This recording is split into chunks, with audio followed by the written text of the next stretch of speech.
Alright. Welcome to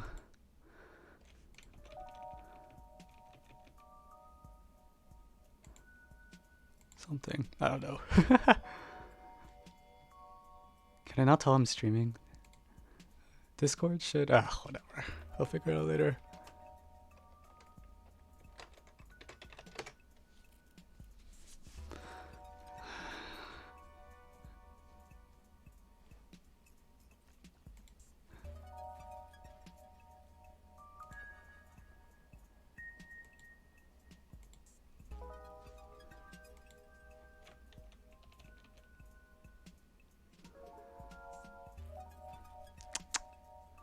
Okay, I don't know. Discord's supposed to send out a notification that I'm streaming, but apparently I can't tell I am streaming. Maybe I'll do it myself.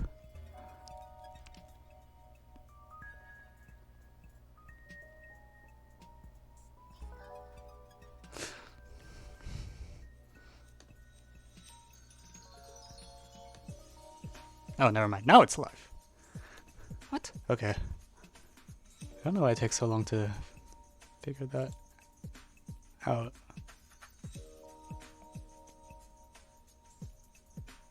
Wait a minute.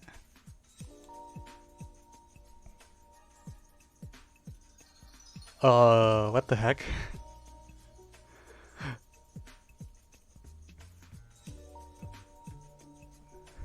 Okay, now I'm just confused. Okay, Discord can do its whatever. So, today is me hoping that 356 go better than 124. Thank you, Black Blue Car, for 12 months. A grinding group 3 napkin. Is there? I feel like there's not that much group 3 napkin. Alright, that's cool.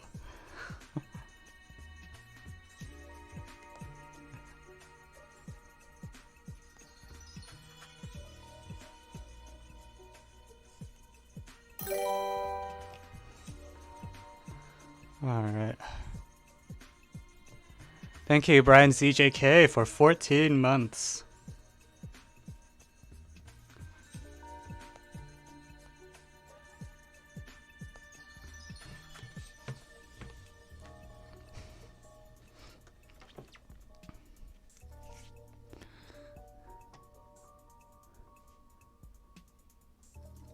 Hey, apparently if anyone subs now, there's a hype train. I don't know what that means. Do you want to try silver coinage? You can submit it if you want. My guess is that I won't get to it because I have a feeling I'm not going to solve 3 or 6 quickly. Just based on how well 4 and 2 went. How are Otis subs going? It's...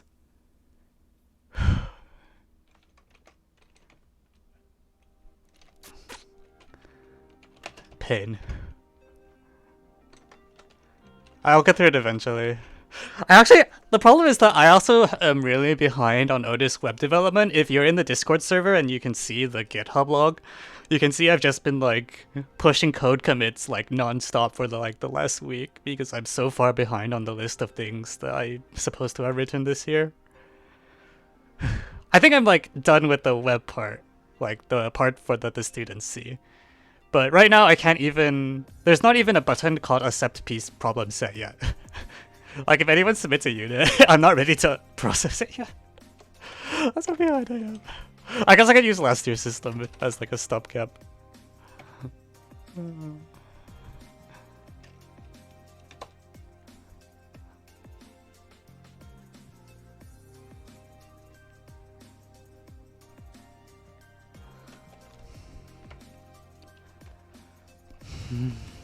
Alright. Yeah, I guess I should get the IMO problems. Oh, if it turns out by some miracle that 356 go quickly, or in the more likely event that I get fed up with one of the 3 problems, we have another game from a sponsor. Where by sponsor I mean someone that asked me to stream their game. So I'll try to actually get some gaming in today. We'll see how that goes.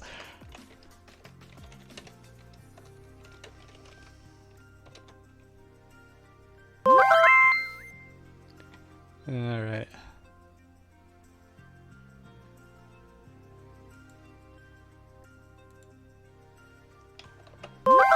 Should I start with... Which one do I start with? Let's take a straw poll.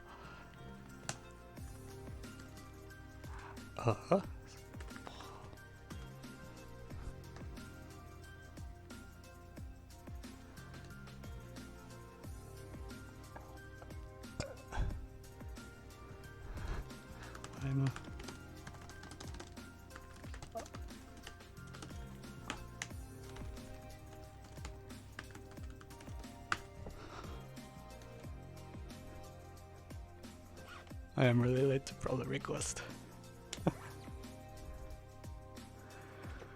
Yeah, I don't know. We'll see.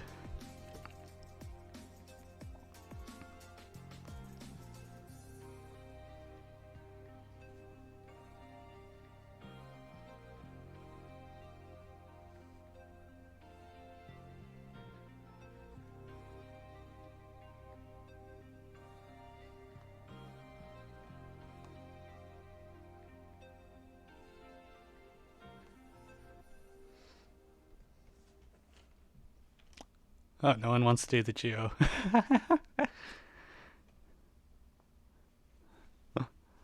Alright, sounds good.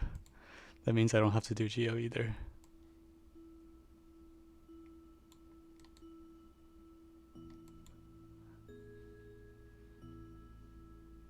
Holy.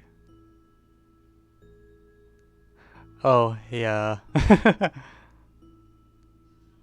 Never mind, I have to do the NC now.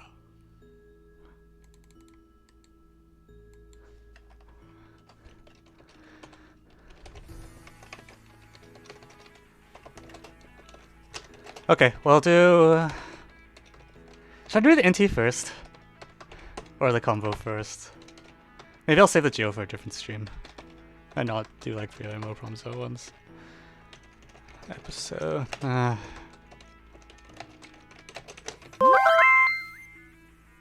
Shout out to Complex Bash for making me spend a lot of time bashing from Dotted Calculator.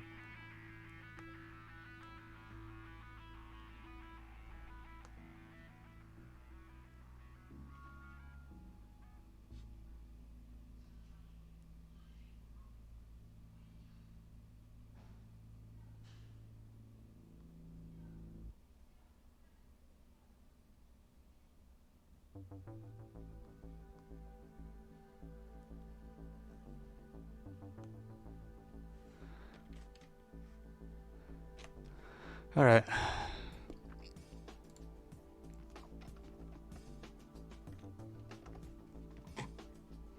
Okay, let's do the NT.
Too much technology at once.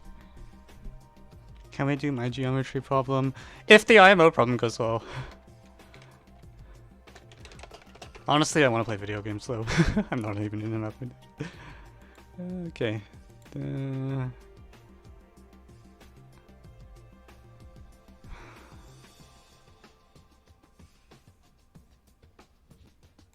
Wait, that's the editor. That's not what I want. There we go.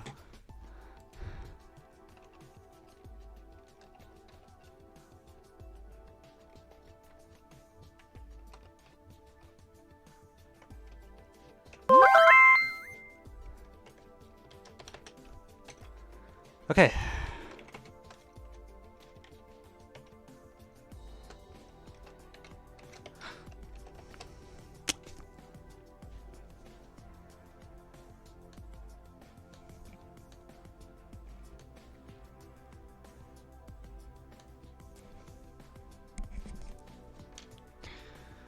Alright, welcome back everyone to another episode of Elementary IMO problems. Who uses why do people use defrag? Ah! Just right over. Oh my god. Okay, so this is problem 6 from IMO 2021, where you have a finite set of integers with a, and then you have what is it for? You have a, and you have some fixed m, and then for m to the 1, m squared up to m to the m can be made out of different elements of a, and you want to show a is not too small. Size a at least m over 2.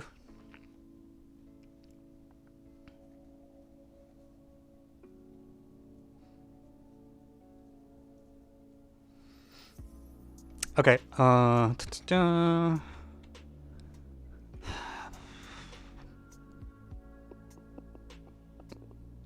so when m equals 2, the result is actually not even sharp. So not even for m equals 2 is it tight. Okay.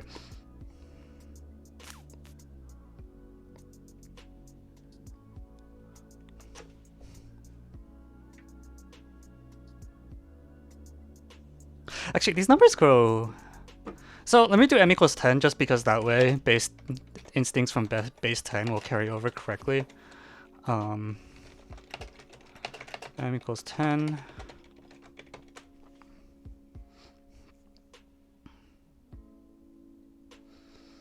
So I want to be able to make 10, 100, 1000, etc. up to 10 to the 10, and I need to show that you can't do this with only 4 elements.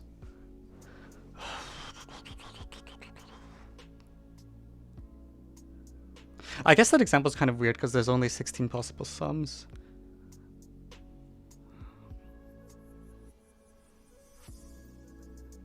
Yeah, maybe that's not great. Why m over 2 though?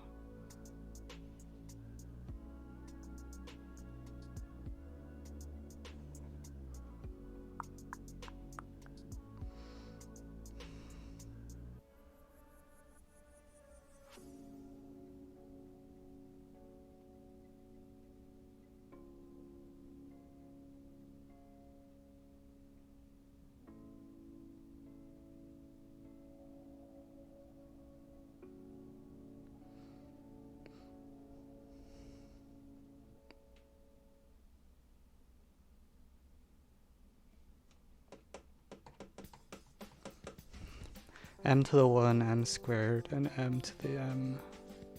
That, actually, the m to the m feels really unnatural to me. Like, it feels like there's a really I don't know. I'm reminded of like some problems in the past where 2 parameters were set equal for no reason, and like you could have done the problem with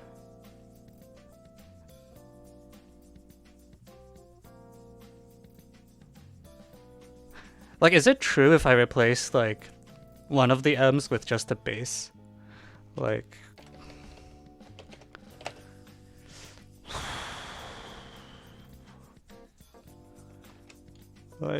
so A is a set with A elements that gets m1, b to the 1, b squared, up to b to the m show that a at least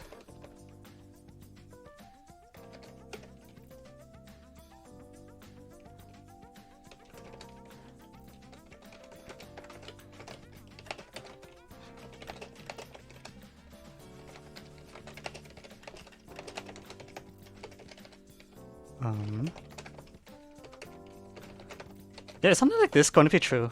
I feel like it's weird because even when m equals 2, there's no examples where the equality is sharp. But I feel like something like this might be true. Like the base seems like it shouldn't really matter. I don't know. I'm just speculating.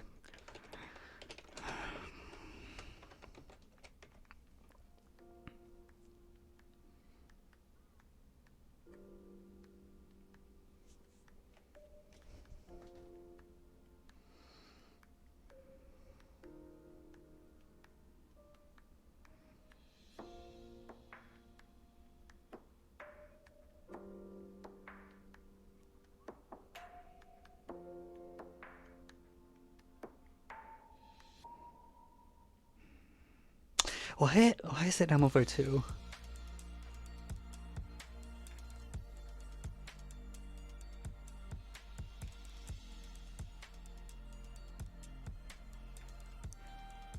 I feel like that m over 2 is just bait. There's no way.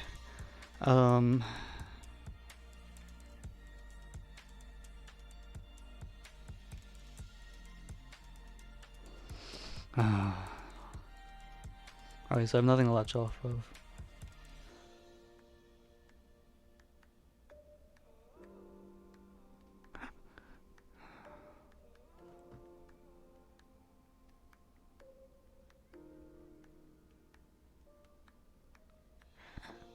So if I'm considering subsets of the size of A,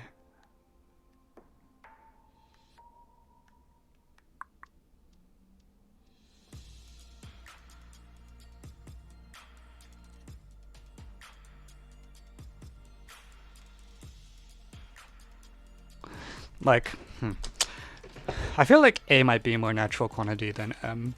So let's let n equals the size of A. And what I want is what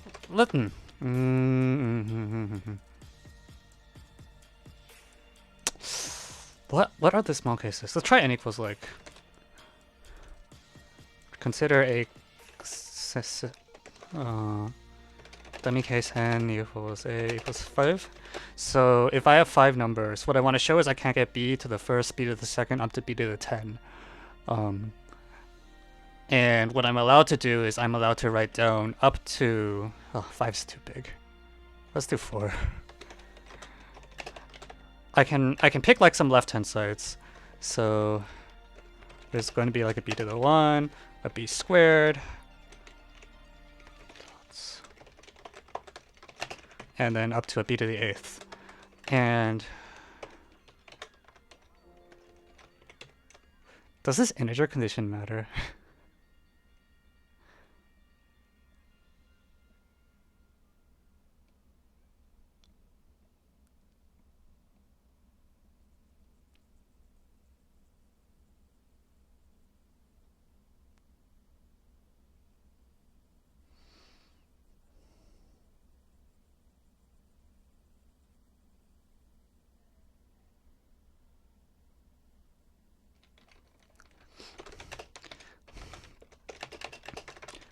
Okay, so you get 4 variables, let's say x1 through x4.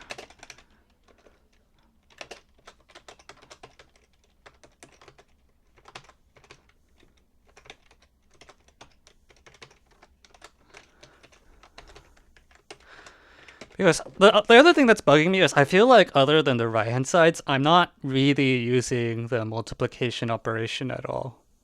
Like, it feels like you should, like, if there's no integer solutions no matter what system I write, would it be true if there's no real solutions either? It's a little iffy because like the integer case doesn't imply the rational case, but if you have the rational case, that would actually imply it for reals as well. Hmm.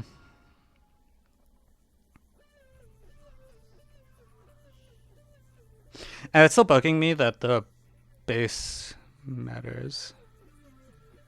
Okay, I'll actually put in the 8 because one thing you might try to do is like take mod something and pray.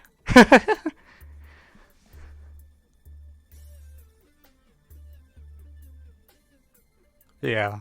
Okay, so the base might matter if you want to take a mod. Okay.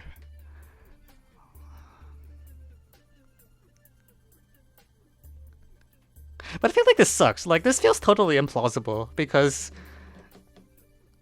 once you write down 4 equations, that uniquely determines x1, x2, x3, x4. So it seems like completely absurd to me that you could write down 8 equations and have them be consistent.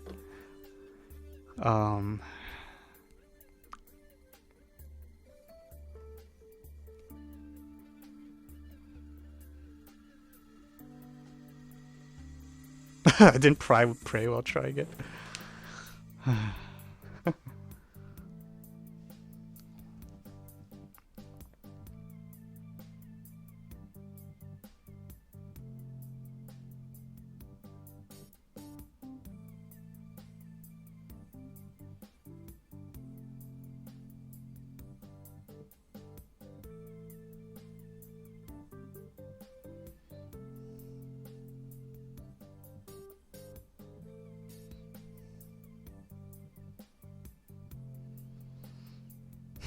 And we want to try Kramer's rule.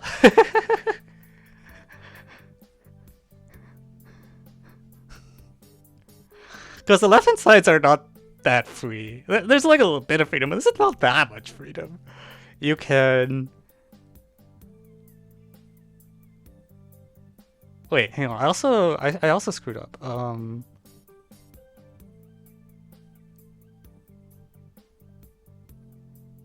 This is not even it. It's A is at least m over 2 elements.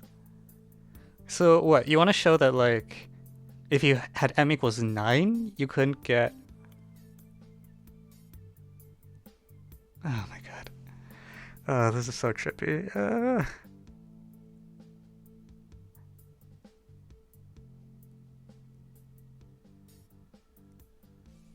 I guess the example I'm thinking about is actually like either 9 or 10. I'm not sure which. But you get all the way up to 9 to the 9.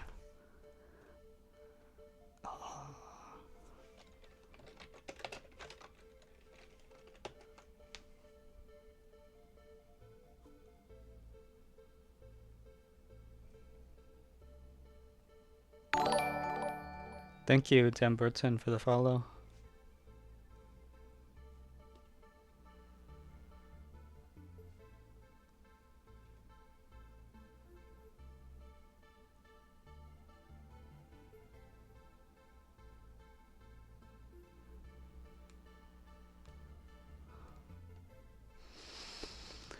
This just seems totally implausible, though.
9 to...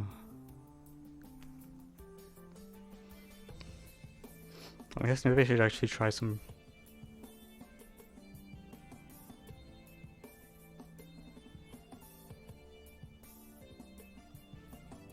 Am I just a crazy person? Like, it feels like A should be, like, way bigger than M over T. Like, it feels like A should be, like, almost the size of M. I have a really hard time believing that you could gain a factor of 2.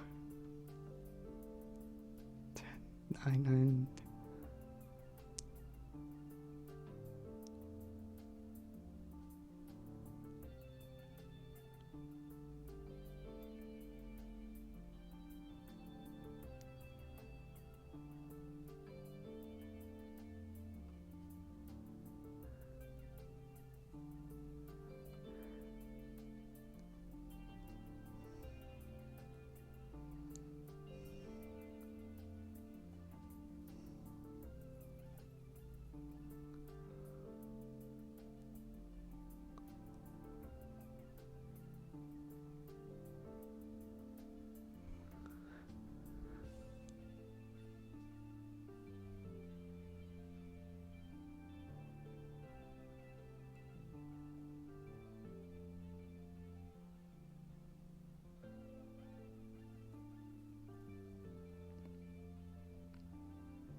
Hey, does anyone know linear algebra actually?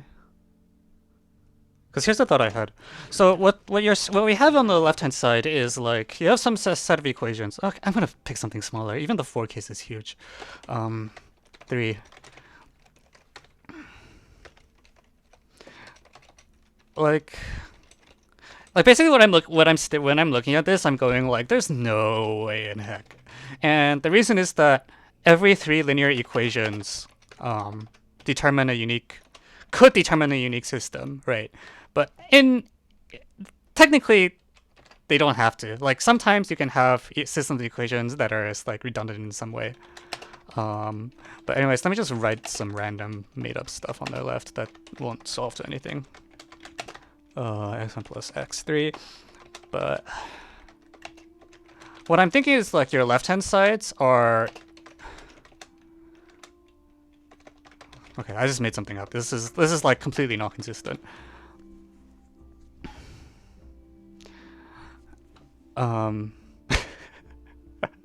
Nice try.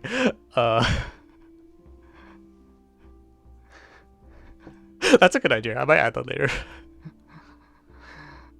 Yeah, this is totally made up. But your left-hand side you can think of as like column vectors, right? And when a system of equations is redundant, that means the determinant of the associated equation is 0. So if I pick 3 equations, we expect it to not be redundant. But if I have like 4 equations, I want to claim that some 3 of them are redundant. Actually, that just follows from dimension reasons. So we have a bunch of 1, 0 vectors such that anytime I pick 4 of them...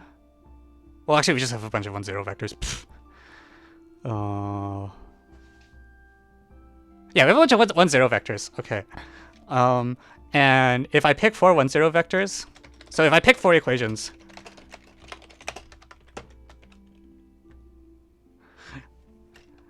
then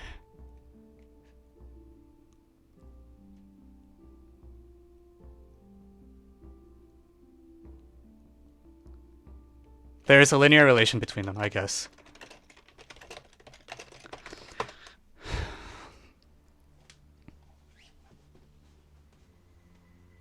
Any 4 equations will have a linear relation between them.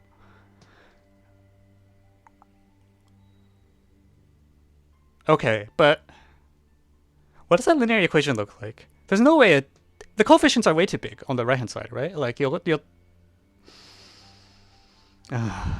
damn it. I never learned this linear algebra garbage.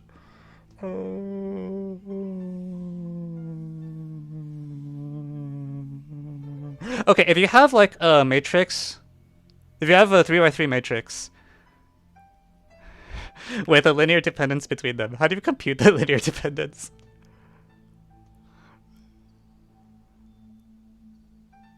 Oh my god. Dude, I don't remember my linear algebra. Jesus Christ. I learned linear algebra from gate scoring. We didn't learn write any matrices down. Oh no. I don't know how these things work anymore. Okay, but basically, take 4 of the equations. Or more generally, like... Okay, let's just take m over 2 of the equations. Did I solve P2? No, we weren't... I was computing the wrong thing and I spent a really long time computing it, so when it didn't work, and then I also realized it was the wrong quantity, I gave up.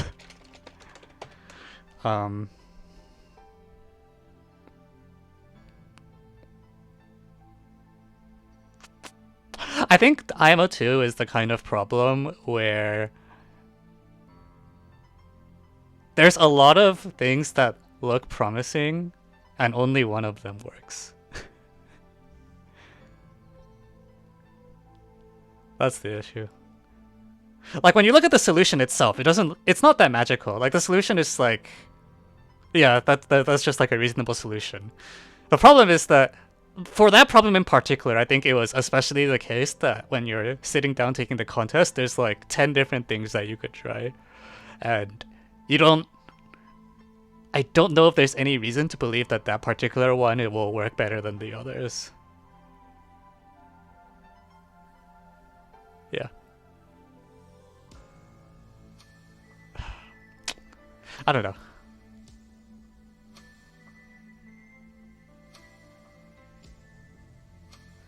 Did acceptance letters? Oh, acceptance letters only went out if you indicated that you only wanted correspondence. Basically because the bi-weekly lottery has like a gazillion people, including all the newcomers. So it will be... Bi-weekly acceptances are blocked until Evan finishes reading the... like... freaking godforsaken pile of applications. Yeah. The letters will go out sort of in waves as I lock in decisions, but if you ask for a bi-weekly spot, you'll probably have to wait a bit before you hear back. Okay, where was I? Take m over 2 of the equations. They live in... Wait, hang on. Okay, assume a is less than m over 2.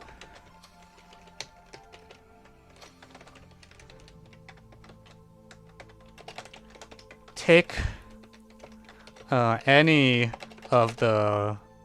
m over 2 equations. They live in R to the A, so there's a dependence. And they're binary vectors. So I need to make up some binary vectors. God. I hate matrices. Oh my god, I don't know how to do this. But yeah.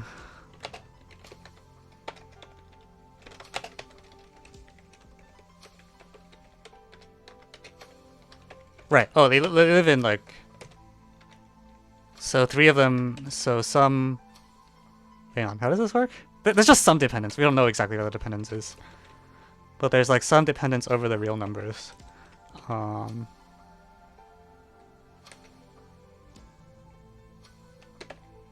Maybe.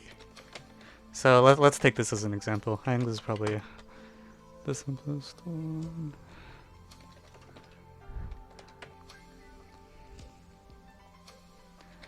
So like the sum of the first 3 is equal to twice the second. Yeah, god heck, there's no way the coefficients can be large. Okay, so my question is, how do I compute these things? So I'm looking for constant C1, C3, C4.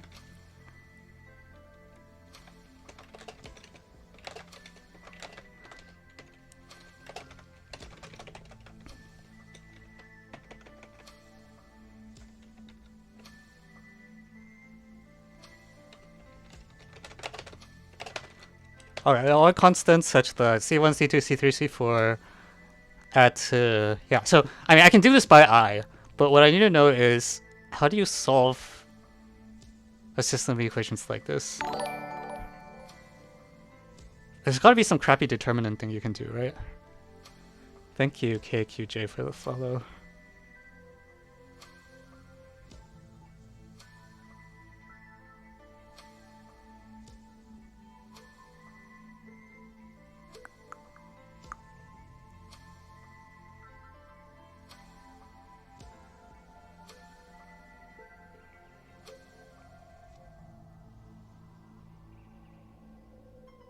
Well, is it like C1 is like the determinant of 1 over the determinant of these three things, C2 is like up to sign 1 over determinant-ish of these three blobs or whatever?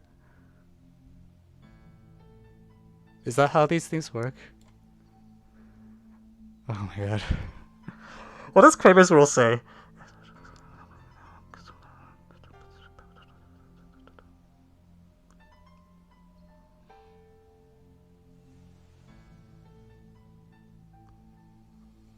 I think that's what it is. C1 is equal to like the determinant of these three blobs. Up to sign 1 over this determinant up to sign. And then similarly for C2. This follows by Kramer's. So the explicit, okay, so I know explicitly what they are. And they're like 1 over some blurb. That's fine. Then you plug in the b to the power thingy. Yeah. Let's just look up Kramer's rule. I actually remember what Kramer's rule is. I'm just trying to apply it to this thing, and I'm so bad at it. I don't know what it is. Yeah, but like C1 will be proportional to this negative determinant. Okay, good. Next. Like, the reason I'm going this route is because these things look way too big. Like, I don't think the dependence should grow exponentially, and I definitely don't think that dependencies should grow exponentially in, like, twice the number of variables. That's freaking ridiculous. There's no way. Like, you know, oops. Why'd I close it? I didn't mean to do that.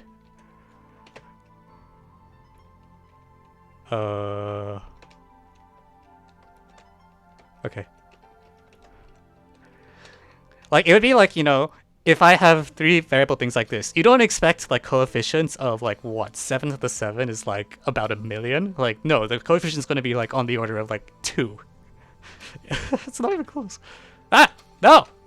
I did it again!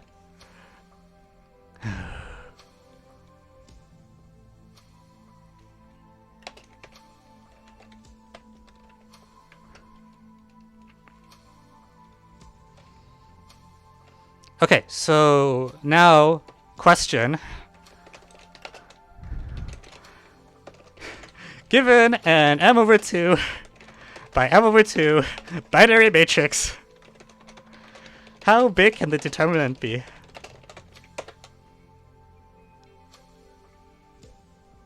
Because if the determinant's an integer, and if the determinant isn't like,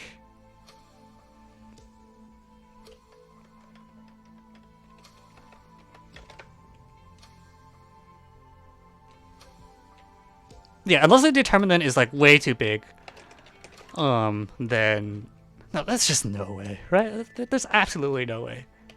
Okay, so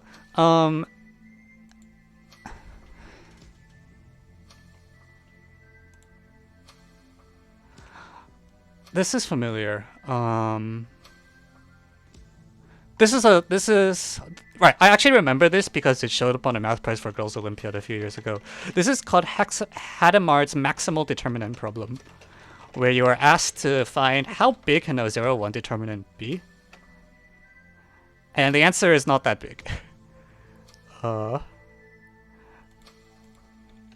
Answer. Sorry, let me just use n as the number of varied things. Answer n to the n over 2. Oh, sorry, Hadamard's bound. Theorem, Hadamard bound. That bound is at most n to the n over 2 divided by 2 to the 1 minus n, I think. Let me make sure that's...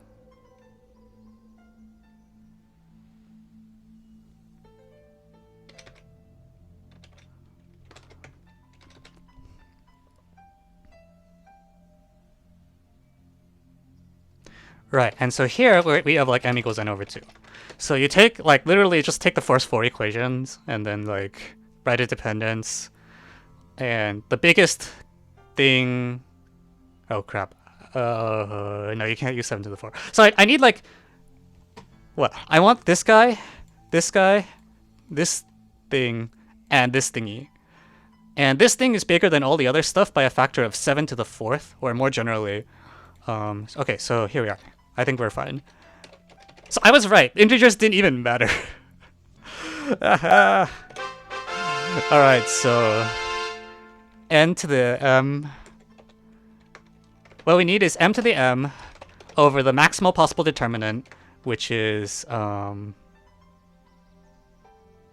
less than m over 2, m over 2 to the m over 4. Are we okay? I think we're okay. There's no way this bound is not good enough, right? I hope? This is fine as long as this is greater than the sum of a bunch of other garbage. M to the 1 plus m squared. Actually, I better double check my work.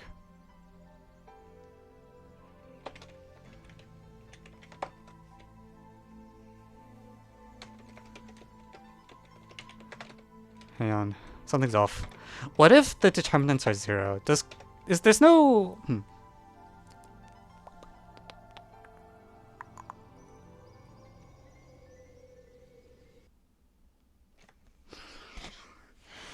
Doesn't matter. What you do is you take a dependence, and then you take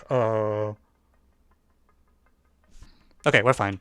What you do is you take any non-trivial linear dependence that involves the last number and stuff from the first one.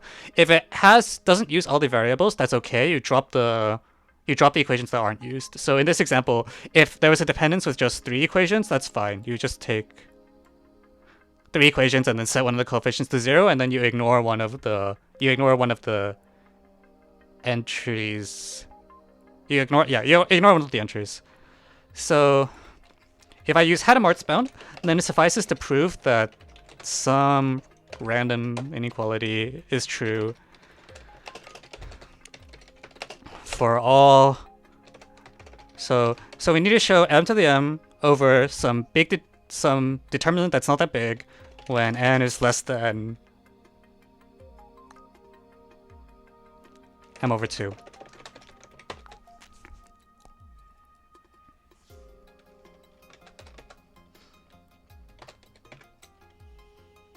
This is just true, right? Like the asymptotics are not even close.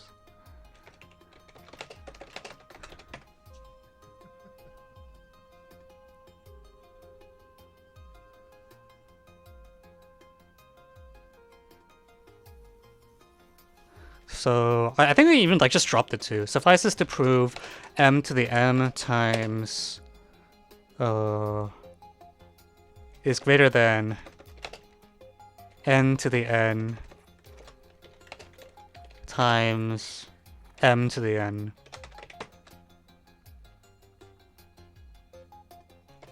So this is like an m to the n.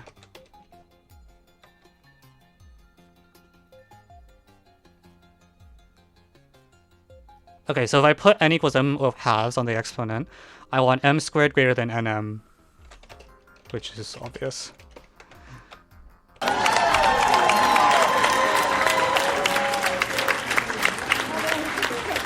Alright.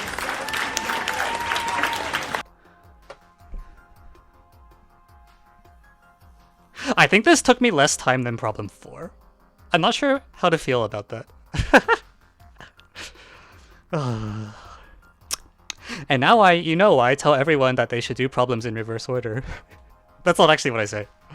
But you can look on my website. It says more exactly.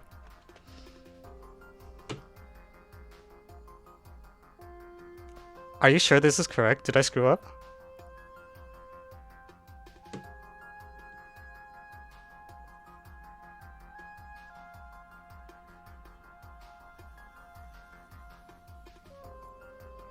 This is very, very different from the official solution. Well, yeah, I quoted a Hadamard bound.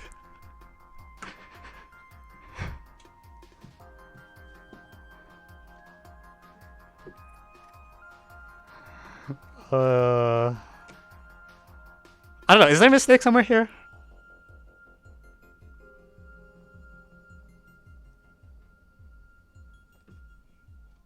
I don't think there should be though, like, because I feel like I'm not. Maybe I like messed up the linear algebra. I don't think so though, because I know exactly what the coefficients are, right? Like the ratio is given by quotients of determinants.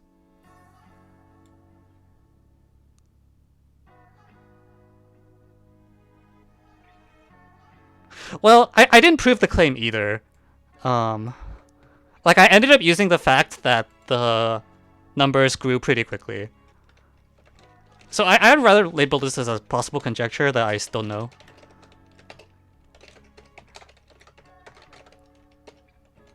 Because it just seems implausible to me even if the base is like not that big. But the proof that I have doesn't get that. Like my proof uses the fact that the numbers are growing really quickly so that I can do really dumb crap like this and it'll still work.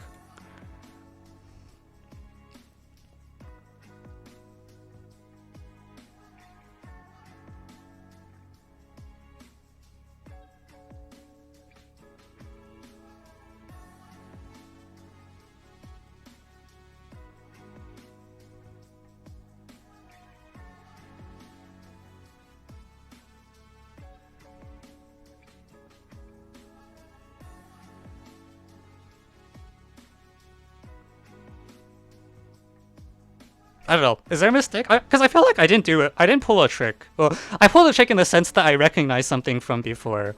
But basically, the point is that like you have a bunch of linear equations. So any four of them in this example will have a dependence.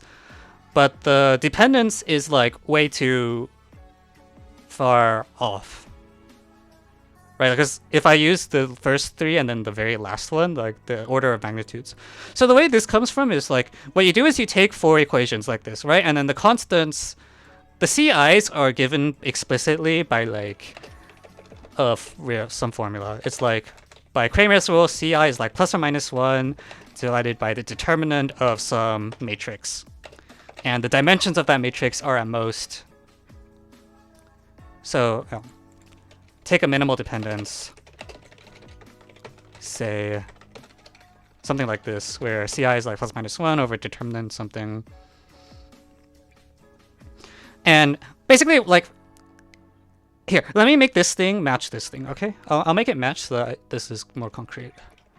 Because we're not going to use the other equations.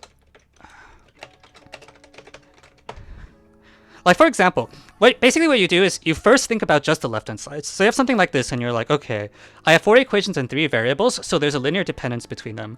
And in this case, that linear dependence is like half of this thing plus half of this thing plus half of this thing equals minus this thing is equal to 0. So, like 1/2 times 7 to the 1. Yeah. And in general, if the like things were different, you know, there will be some dependence where the denominators here are generally given by some sort of matrix. Like it's like a 3x3 matrix of some sort, depending on what exactly it is. But there's some dependence like this.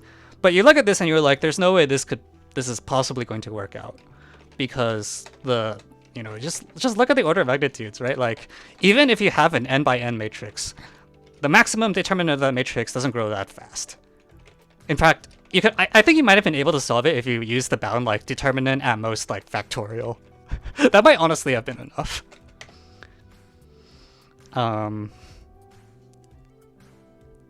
Right? Like, a 3x3 determinant will not grow so quickly that it reaches like 7 to the 4th. Yeah, so just take like a linear dependence and just like bound it however the heck you feel like, and it'll work out because the asymptotics are not even close. Heck, like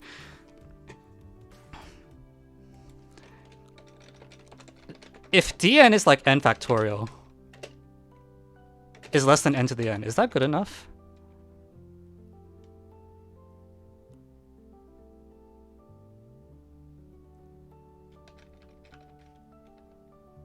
Yeah, heck, I think you can use n to the n and the bound is still good enough.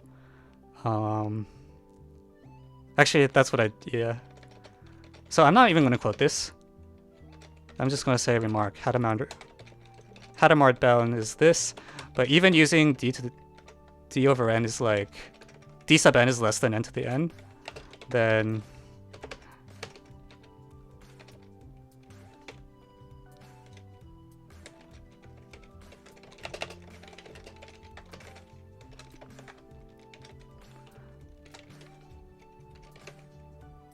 how do you handle linear dependencies? What do you mean?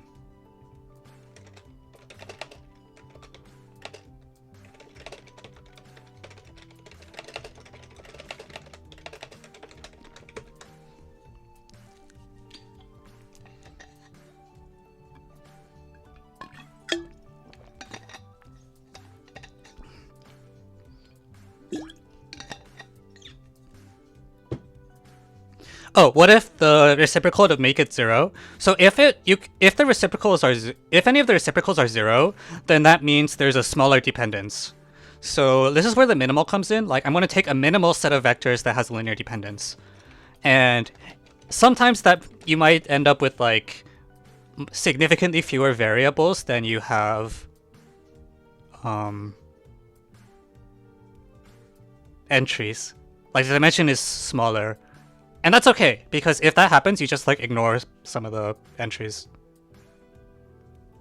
You just like if there's a determinant 0, you zoom in onto that set, and then within that set, that determinant won't be all 0. Sorry, am I making sense?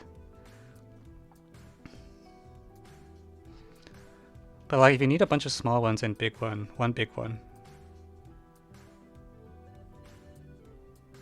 Oh shoot! Good point. Oh crap.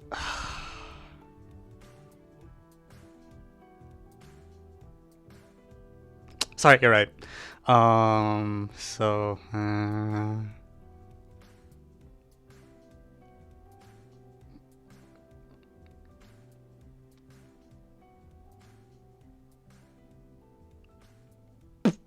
dang. Oh, that's very sad. I guess that might be why the bound is so. I felt like there was too much room. Okay, so what if there is no subspace that involves one of the vectors? Oh, come on. God damn it.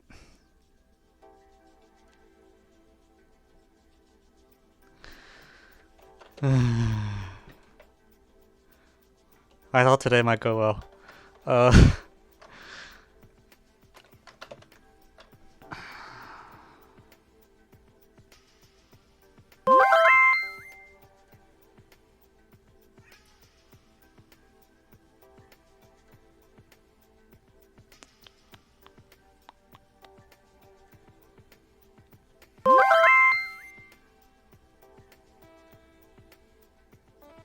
How big of a gap do I need? I do actually want around like half of them, right? Thank you, Hurdler, for the sub. 15 months? Streaming a rerun? Oh, I'm not doing a rerun anymore. I don't know if you can tell.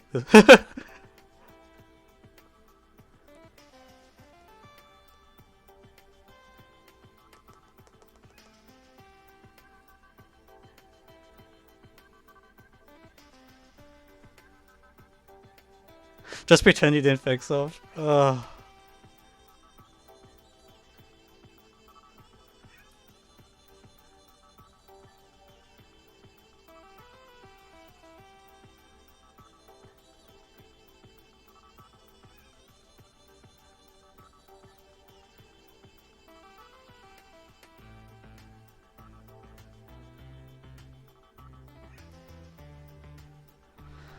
Okay, so no. Can I force? Oh, come on.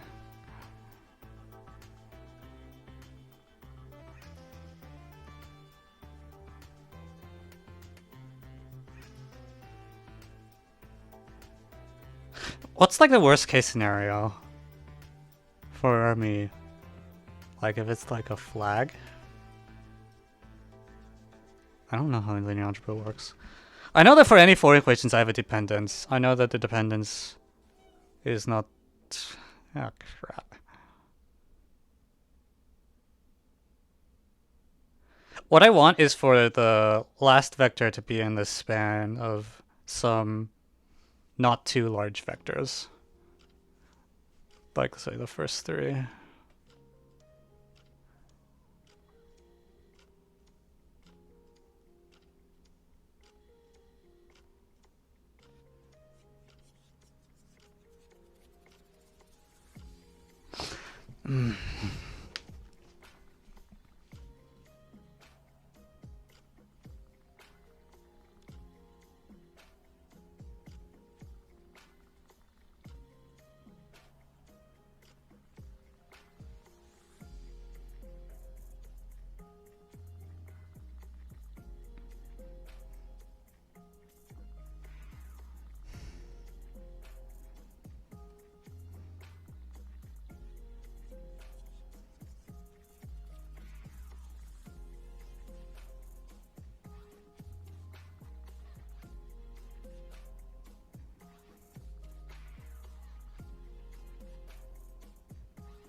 So what I want to think about, I guess, is when going from... Read the vectors from like m to the 1 up to m to the m. And you look at the dimension of the span of the elements, which will...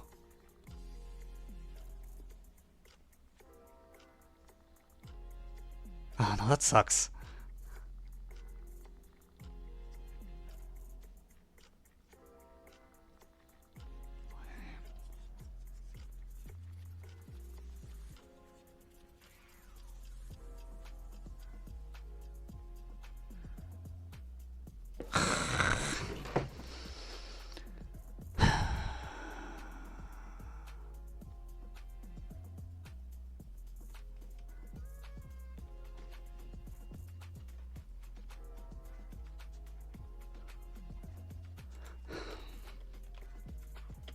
Claim there exists an index 1 less than I less than m such that dimension of the span of v1 up to v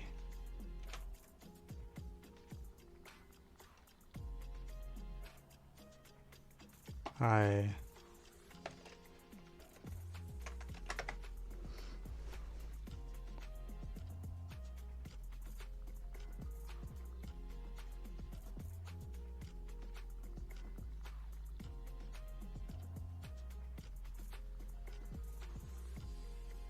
No, screw dimension. I'm just gonna write what I want.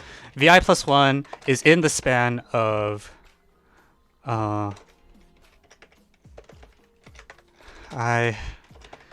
Jesus Christ.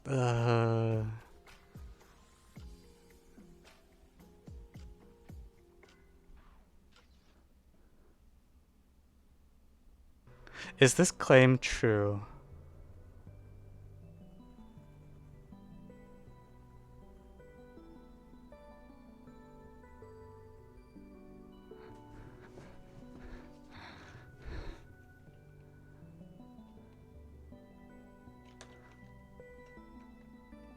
I'm gonna make some room.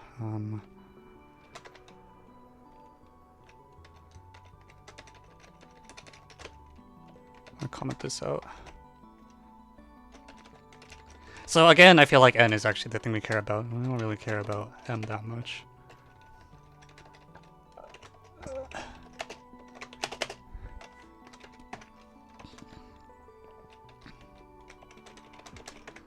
Okay, so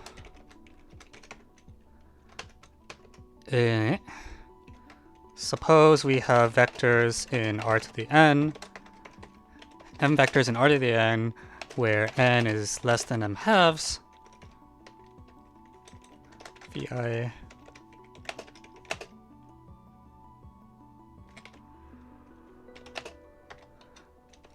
then there exists an index I between 1 and n such that v to I plus 1 is inside that span.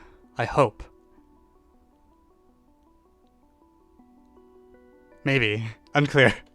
Dubious. Discuss. 2i minus 1 is what I meant. Wait, do I want 2i plus 1 or 2i minus 1? No, 2i plus 1 is good.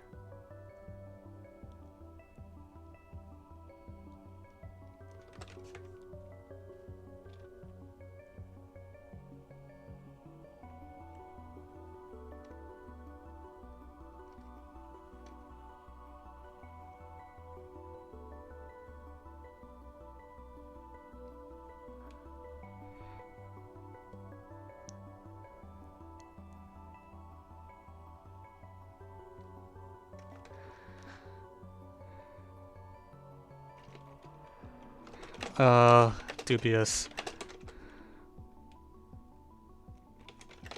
J, let's do j greater than 2i, I think is the bound I want. J greater than 2i and v.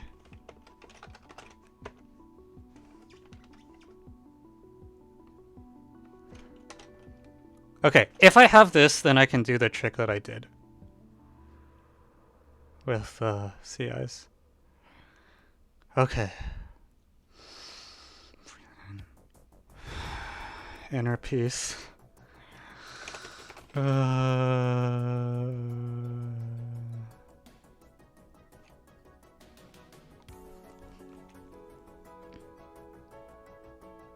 Proof, assume not. Count dimension. V3 is not in V1, V2, so the span of V1, V2, V3 is at least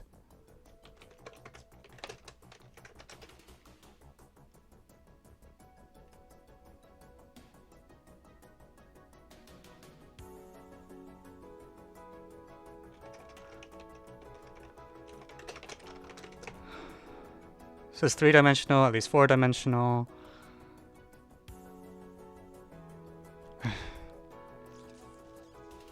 I don't know if I make it in time. I don't think this bound is this goes fast enough. It's lame.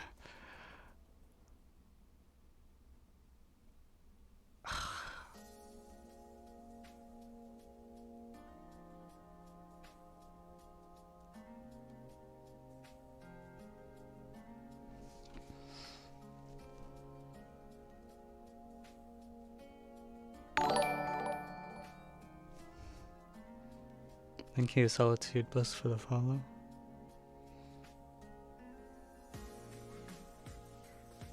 Like, the problem is that... Well, maybe I make it in time.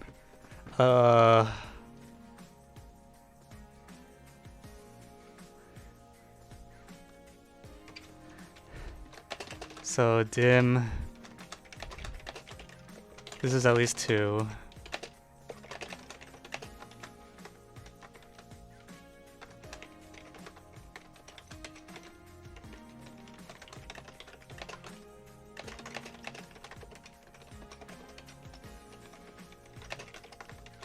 So when I add in V5, I get one more.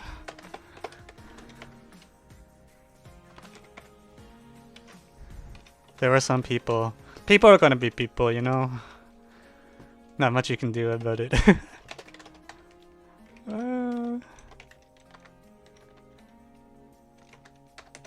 So V1 through V5.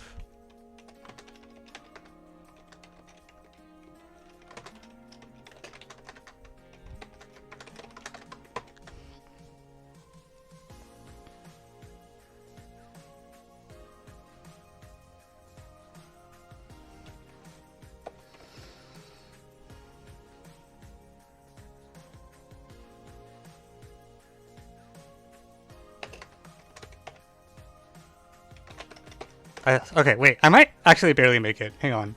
So 7 goes to 4, and in general, if I get all the way up to the max n,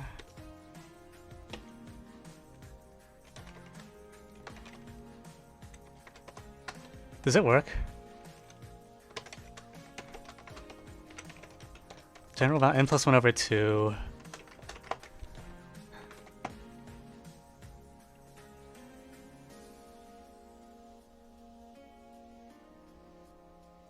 Sorry, wait, sorry, I meant n plus 1 over 2.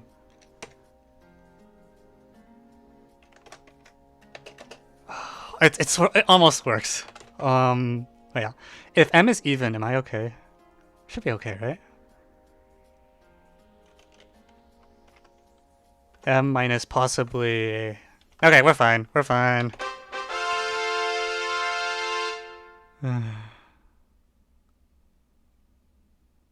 What if it's small? Wait, what?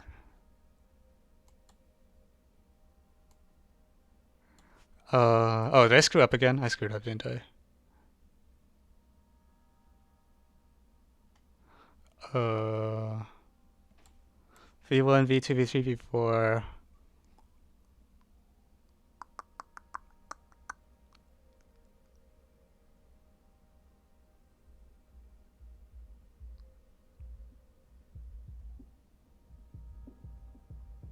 Sorry, you're right. Oh man, I thought this would just barely fit. Goddamn.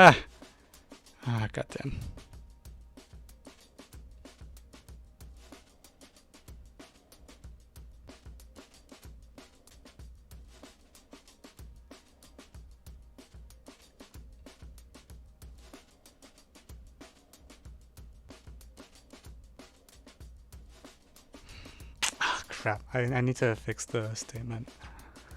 Yeah, what if VI is like, yeah. Heck. No, you're right. I don't know. Unlucky.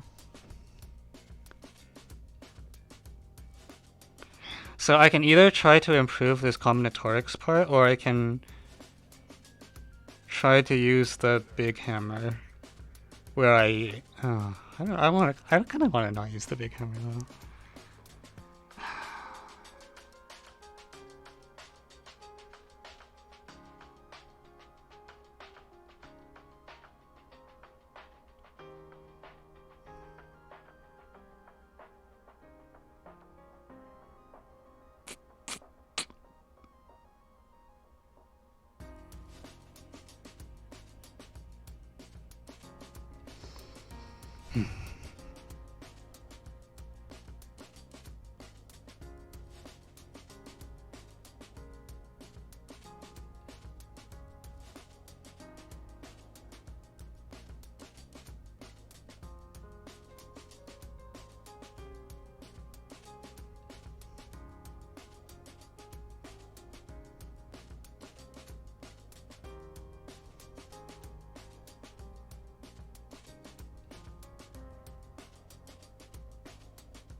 Anyways, the claim is false. Yeah. This doesn't actually work. Because here I'm using V4. And that doesn't promise me another element.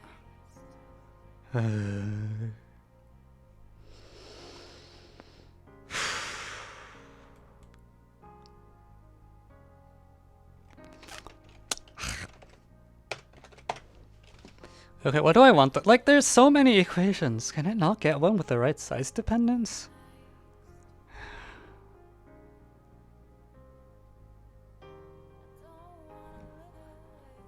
The determinants grow at a rate of n to the n. Or not grow. The determinants just are at most, like m halves to the m halves. And that can be improved to m halves to the m quarters.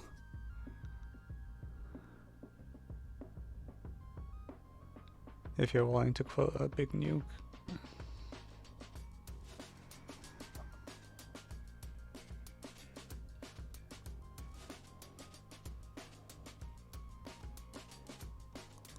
That's not good though. That's still like, I need about like a gap of like a quarter-ish. Little less than a quarter-ish. So I need some dependence where one of the indices is more than all the others by a factor of like... Crap.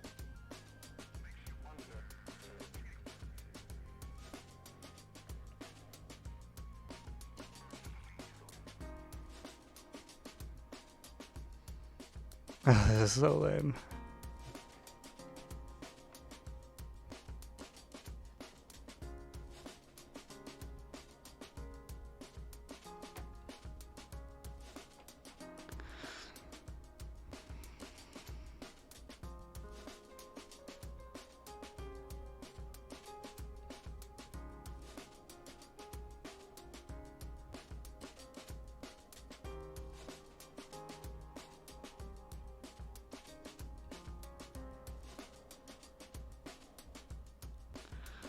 Well, actually, if you have two guys, if you have two people in the same span, you die.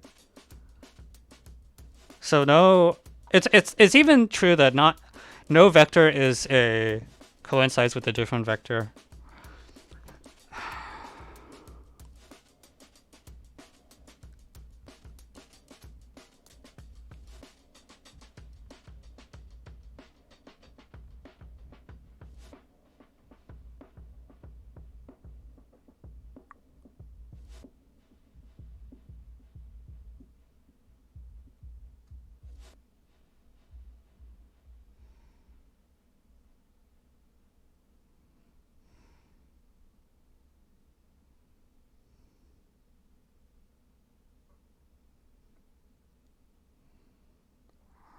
Like, but all I need is one.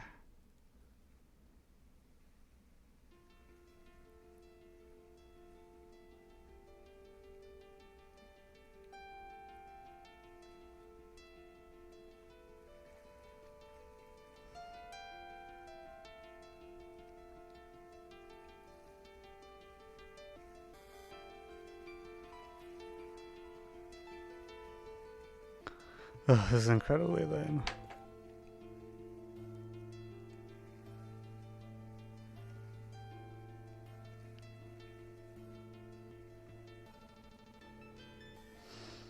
Okay, here's the new plan.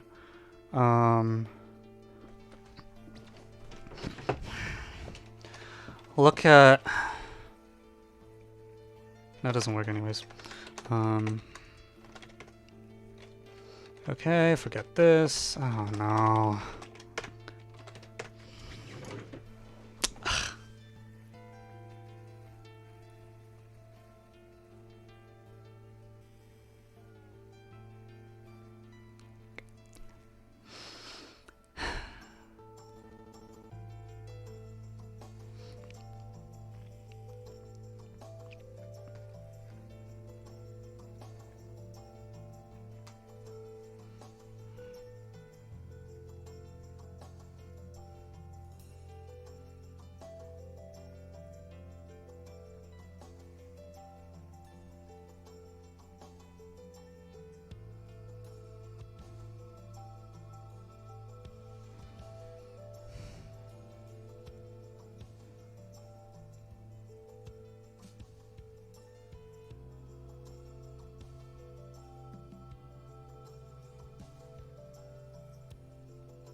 How much can you get out of just the factor of n?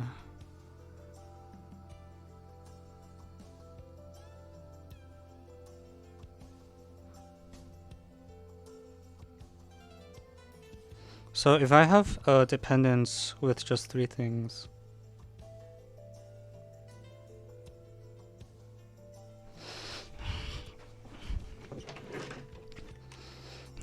okay. So if I have a dependence with k vectors,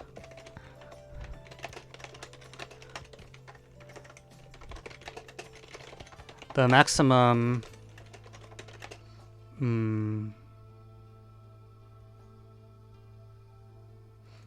Determinant obtainable.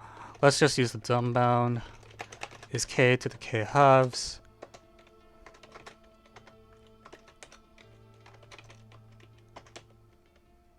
Sorry, that's not the dumb bound. The dumb bound is k to the k.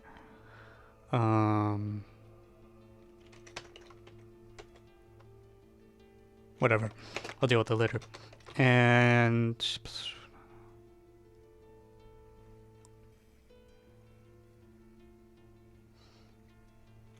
so need a gap of at least log m k over 2 k times half k. So earlier we were trying to use m equals like n halves, or k equals m halves. Or specifically k equals n. And this isn't going to work because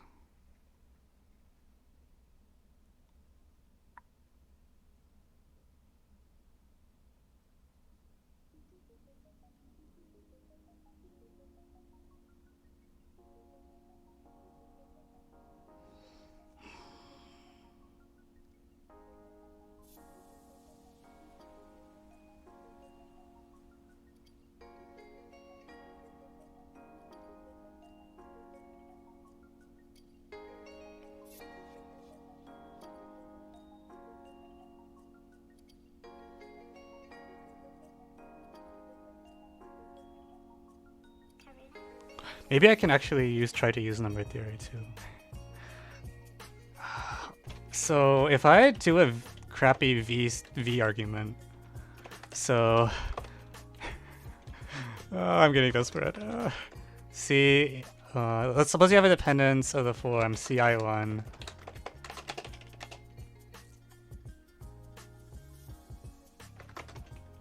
I'm running out of variable names. 7 to the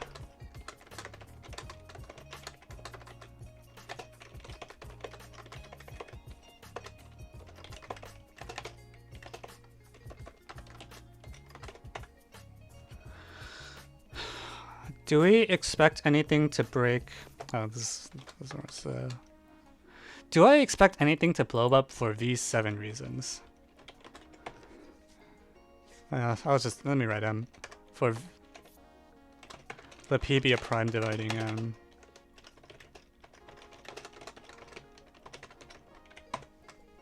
Because in addition to the size seeming ludicrous, the VP might be kind of screwed up too.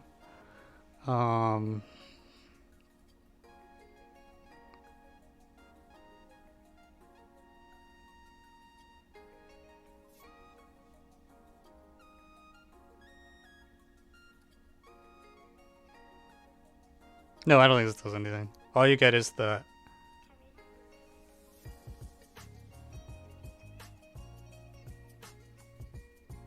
Ah, crap, no. Because, like, as adjacent things can kind of just cancel each other out. It doesn't tell you anything. So I just need, like, the IK, the gap between, like, one of the things to be much larger than the other. That does not work. What the heck?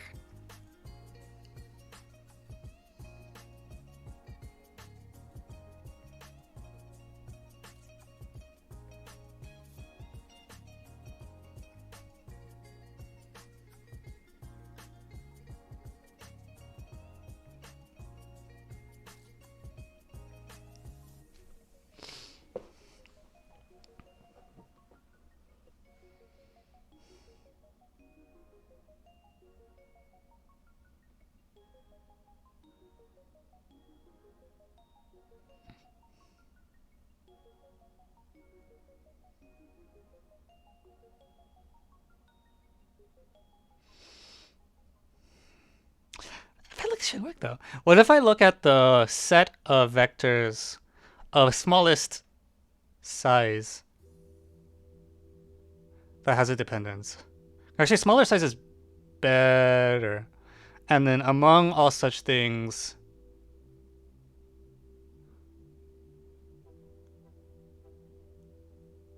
or I don't know.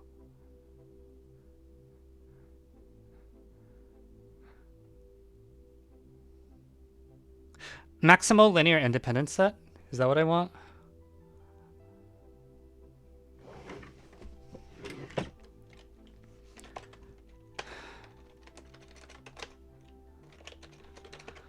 Take a maximal linearly independent set. Yes.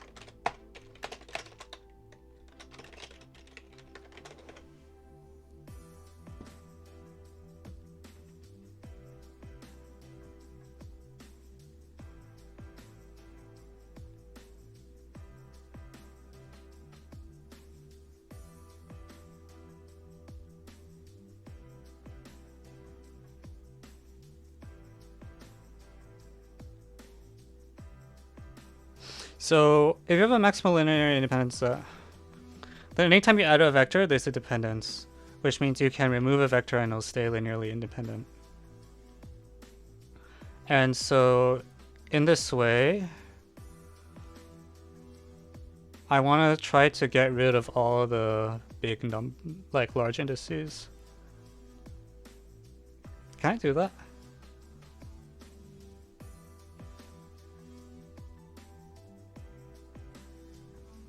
All right, see ya.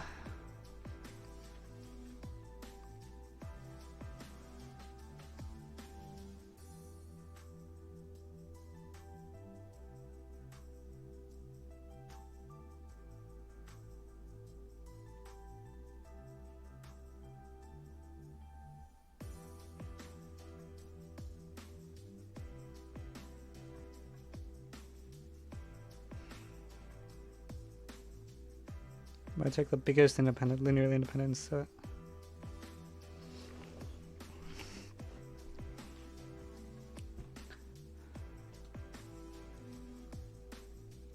It's either that or I should look at smallest linear independence. That one's harder to work with, I think.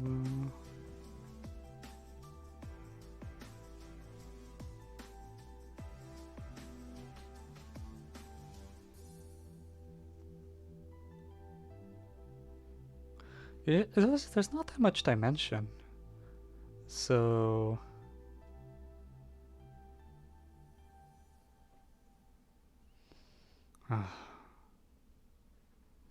that's sad.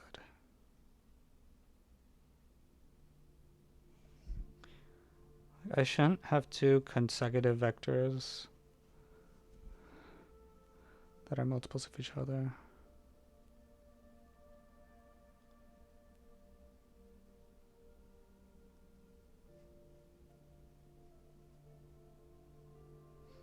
Well, just I think no two vectors are the same period. Like no vectors are multiple of a different vector. And then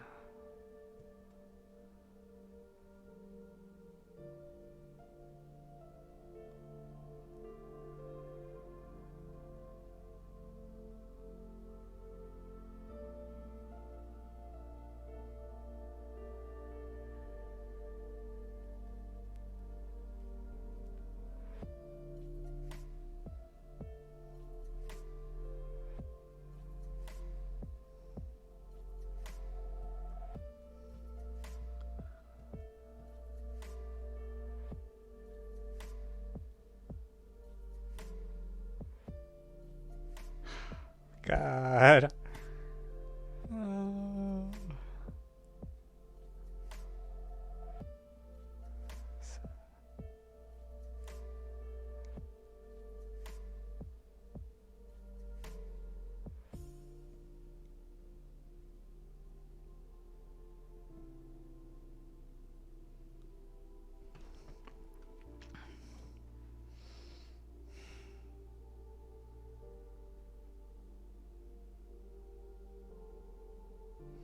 So if I have 1, 2, 3, 7, and then suppose that the 7 isn't used, that means there's dependence between 1, 2, and 3.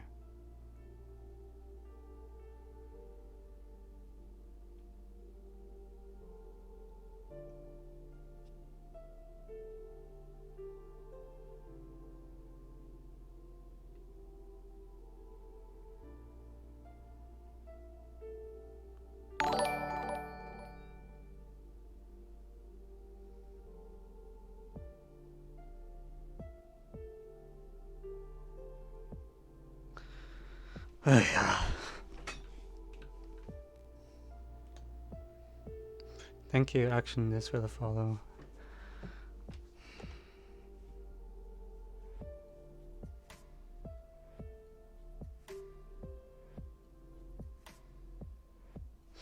Okay, okay. Here's a claim.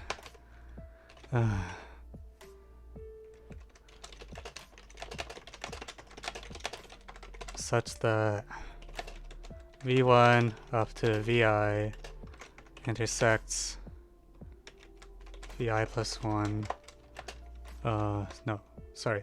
M minus I plus 1 vm is not equal to the empty set.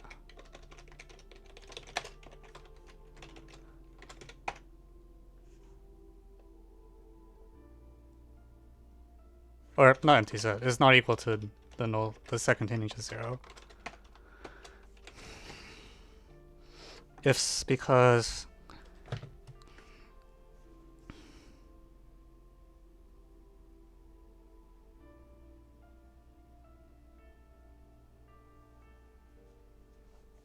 you start with I equals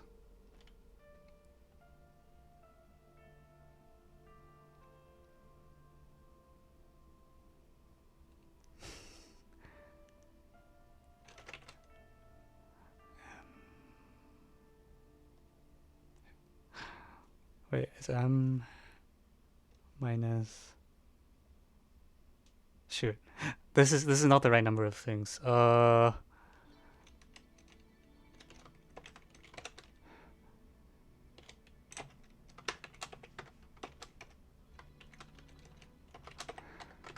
Okay, jeez. Subscript hell. Okay, I think this something like this should work. N plus 1 minus I, and then there's a count. Okay, whatever. Because assume not. Take I equals m. There is some dependence between v1 through vi, not involving vm.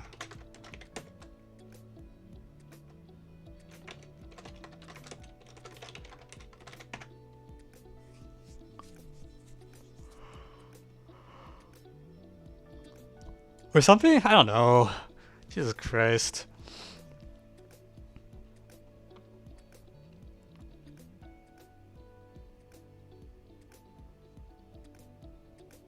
So then you look at 1, 2, 6, 7 or something. And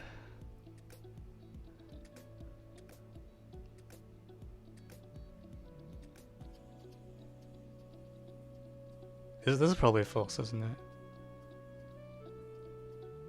Oh, it's just false. Never mind. Or it's not. It's not just true in general. Well,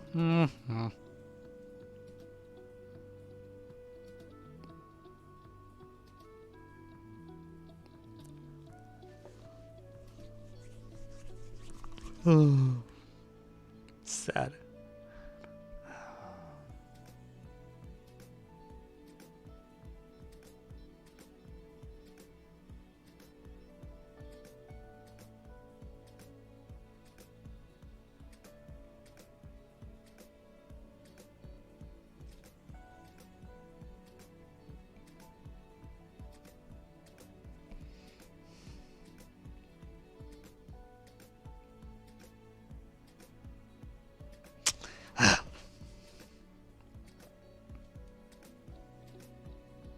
If 1, 2, 3 are dependent,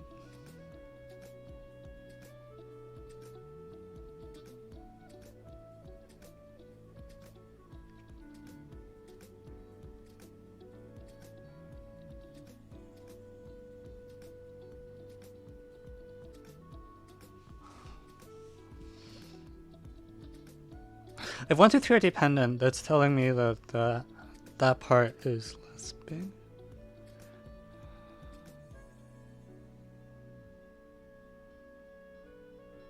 It's just, I don't know if I can make the gap big enough.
Damn. What am I missing? This approach felt so good.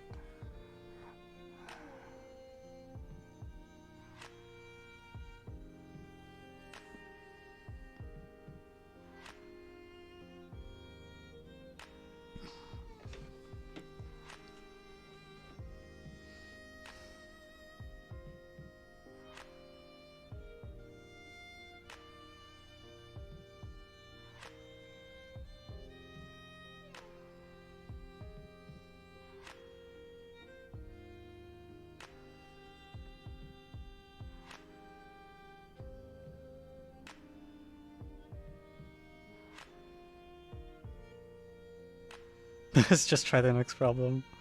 I want to finish this though. Like, I feel like I'm almost like. It just feels like there's no way this could possibly not work out, but.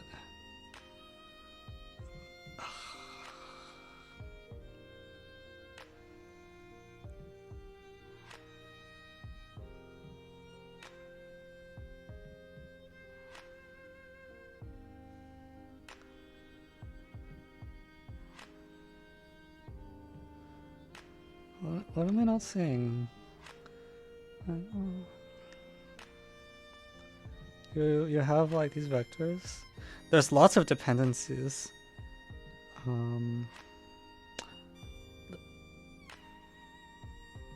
There's also dependencies. We're worried about certain vectors not appearing at all in a dependence.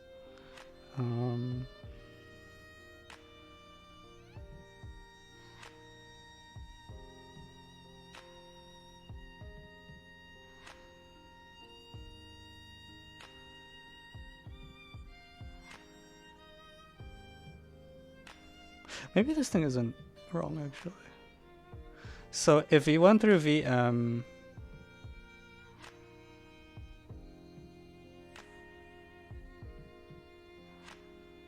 are linearly dependent.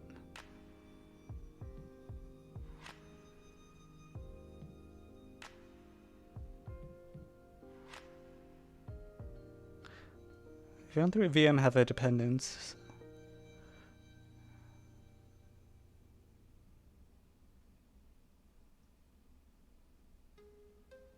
So if I use Hadamart's thing, I can get up to m quarters leeway.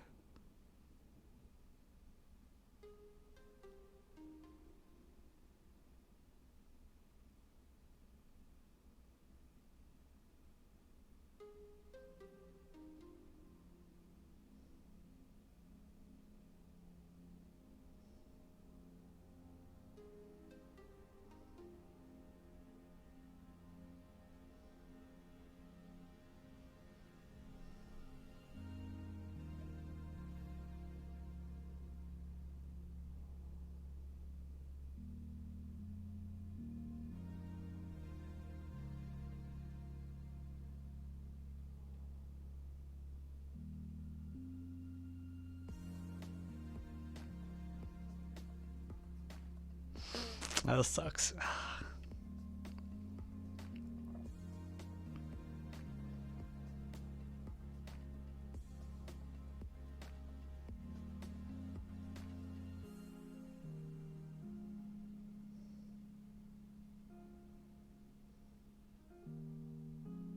I wonder if I should be using more heavily the fact that it's 1-0 matrices. Specifically. Like I have 1-0 vectors, the dependencies between them might be a little more constrained. I feel like I don't like that too much though.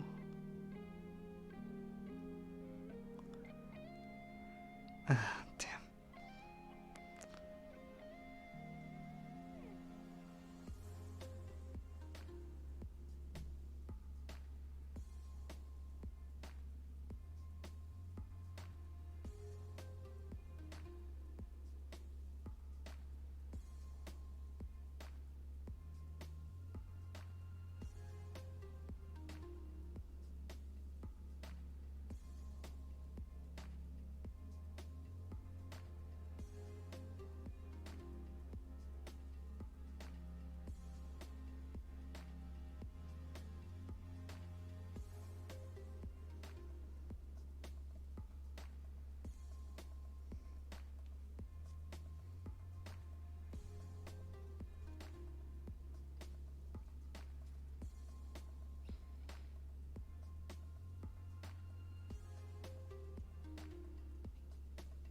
If there's a dependence where I don't expect it.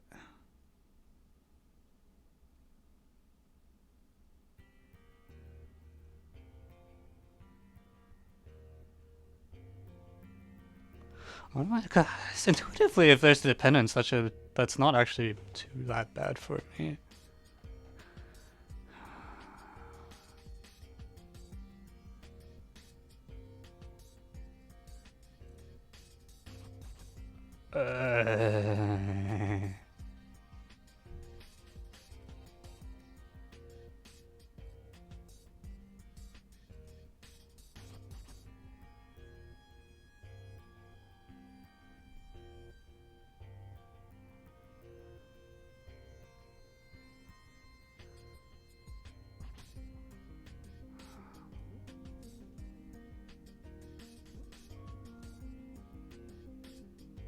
What I want to do is like throw away one of the vectors or something.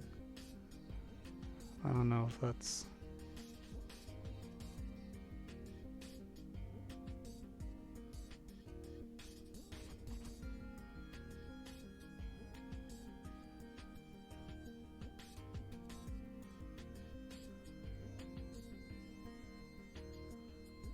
Maybe it'll work. So you say like, suppose you have some bad dependence that's like making your life hard. Like v1, v2, v3 are linearly dependent and or something. Oh, but the dimension doesn't go down when you do that. Like the dimension of the ambient space.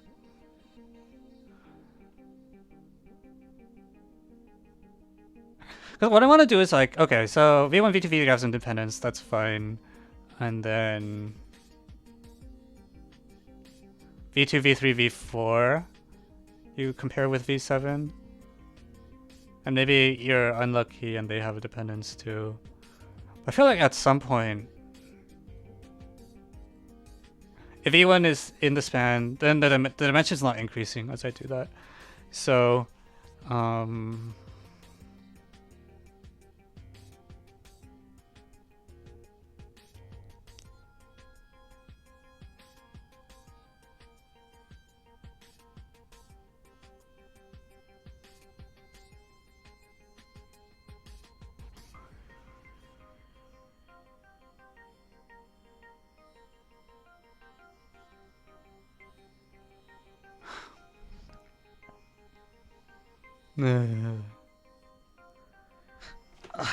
this just gets really messy really fast though. Okay, we're going to... This is so messy. I really don't like this now. So consider the vectors from v1 through...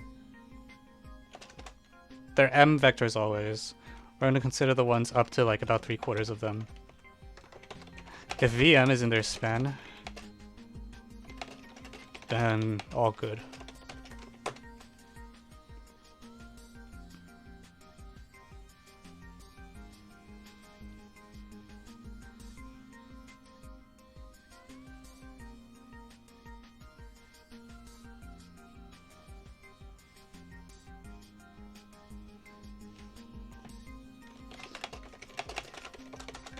Ambient space is R to the n. That's the number of variables.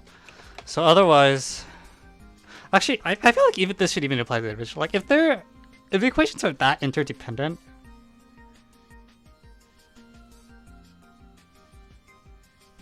how can it not?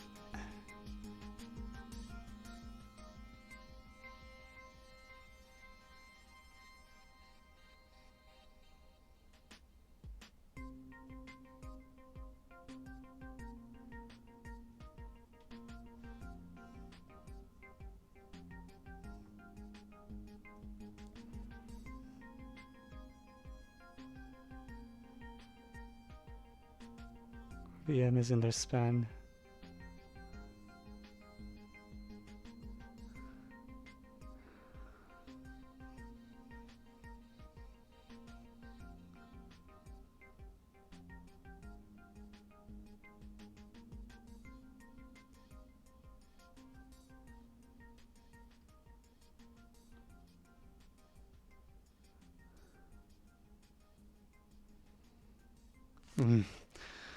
Now call an index I new if vi is not in the span of v1 through vi minus 1.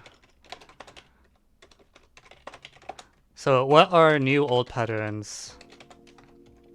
So there's at most m over there's at most n new indices.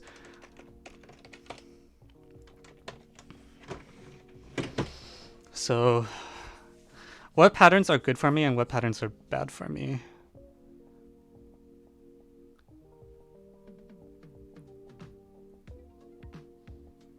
So anytime you have an old index, you can rewrite it in terms of previous indices.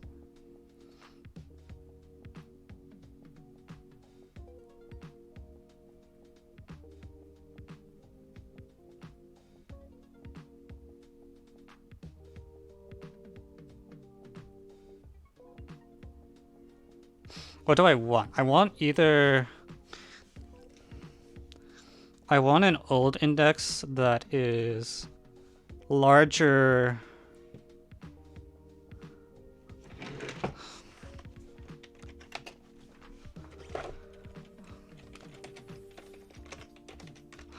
Freaking old, new, old, new.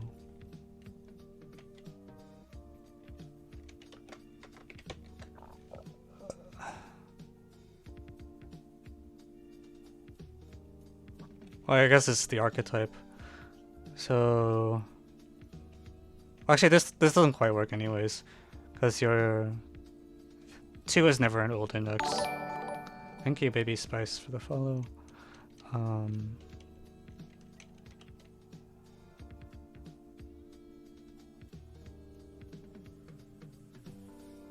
But see, the thing is, if there are enough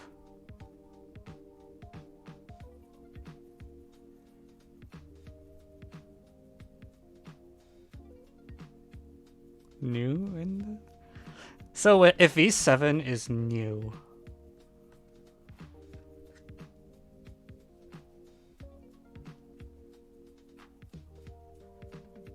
can I tie that? Is that related to...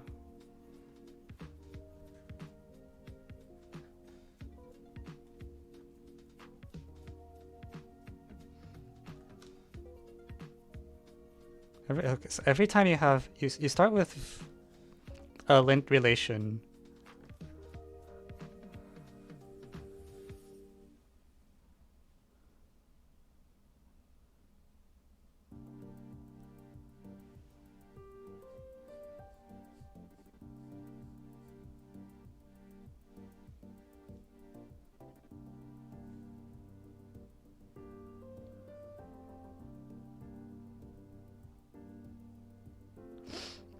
Like what indices do I pick in this picture? Like in this example, if I pick 1, 2, 3, 7, what can I say? The 7 is new. Oh my god. 7 is new. I also have too many new indices.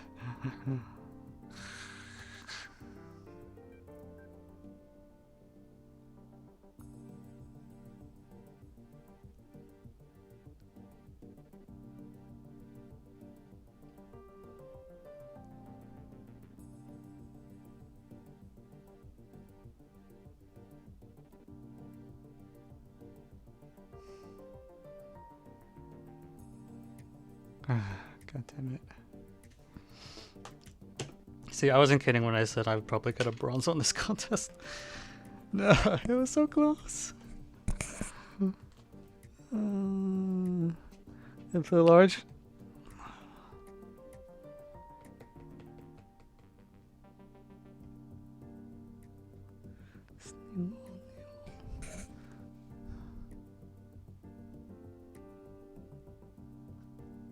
Like, I want to force it such that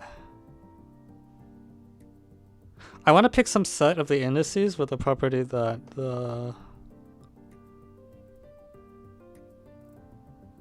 V7 has to be there. I don't know if I can do that. Do I have the definition of new and old backwards? Maybe I should be reading from the top.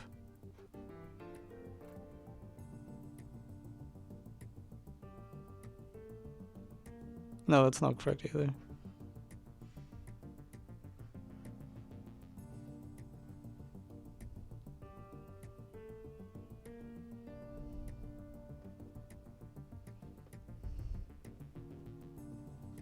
It's just like if 1, 2, 3 are dependent, that's saying what? That one of them is old. And then whenever you see a 3, you can kind of just...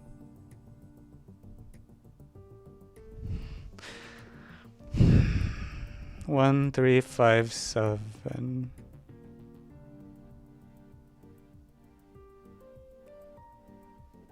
No, I might have it backwards actually. If I read from the top and define new in reverse versus old.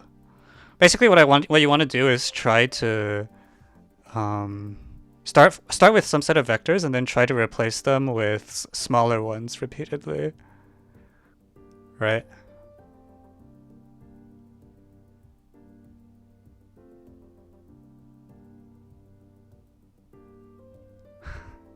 That's a strange way of using it.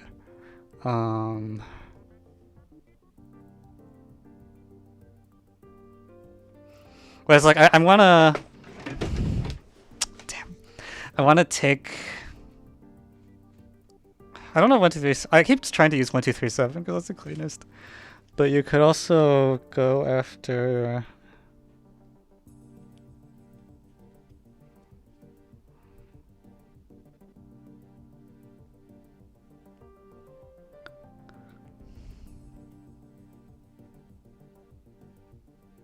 If 1, 2, 3, 7 fails, that means 1, 2, 3 are dependent. So you can look at 1, 2, and 6. This was what I was trying earlier. Look at 1, 2, and 6.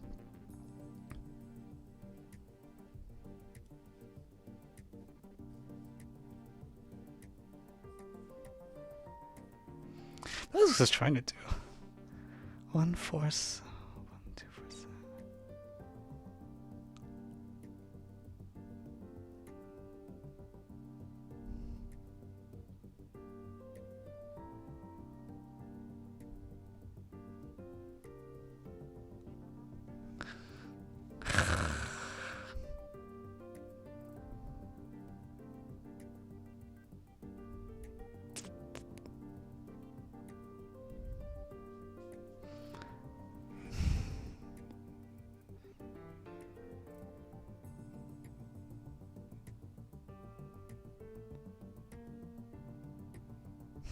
I don't know what I'm missing. I feel like this should just... There's so many equations. Like, how can you not find a dependence that's good enough? How can you not find a dependence, period? Like, what the heck? Like, the other thing to try is just like, okay, there's like a fake ton of equations, so like, try to look at the VPs or something. But I don't really... That feels worse to me. Like, the size just seems so egregiously off. I feel like I should be able to find... Because if you have dependence with not that many vectors, then the ratio that you need becomes smaller. But I just can't pin it down. I have that no 2 of the vectors match.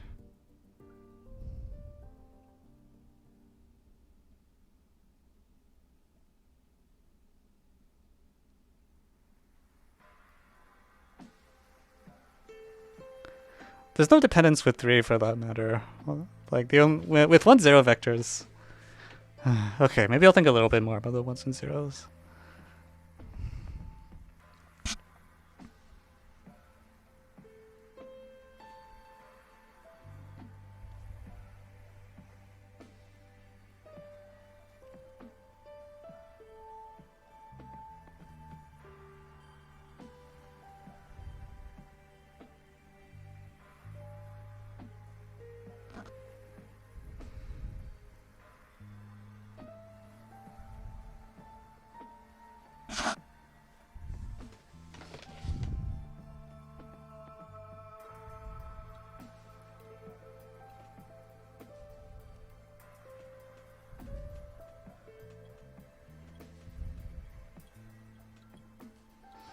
So when I have a dependence between a bunch of integer vectors,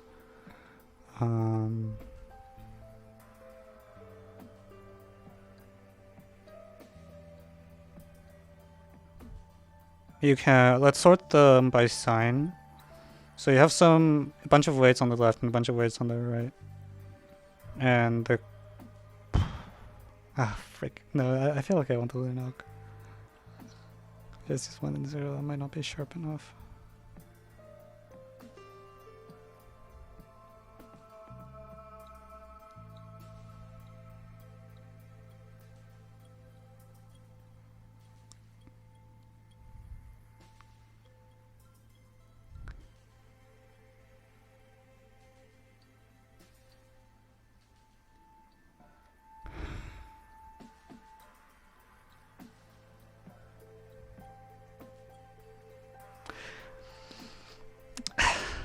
Just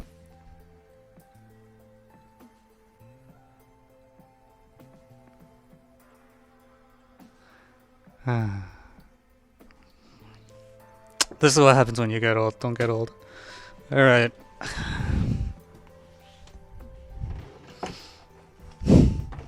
I'm so pissed. I really feel like something like this should work. Like this. Like, how could you possibly have like twice as many equations as variables? But I just can't get this size argument to happen. I don't know what I missed. Oh my god.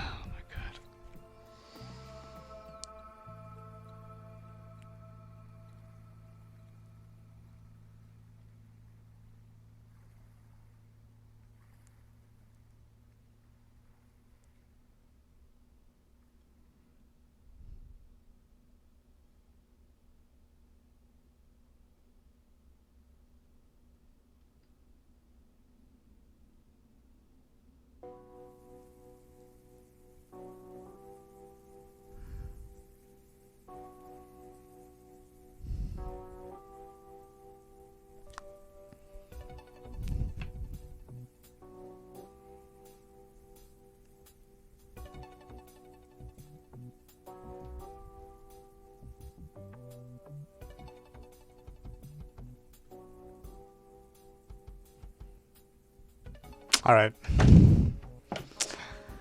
I think the solution is to give up on math.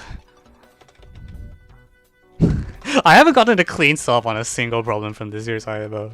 I was complaining that I thought that maybe I would get honorable mention or bronze if I was lucky, if I was taking this test. Now I think I probably would get bronze, but not honorable mention, because I don't think I have any 7s. Or those 5 is easy. But, oh my god. I'm so pissed. I don't know what I missed. Alright.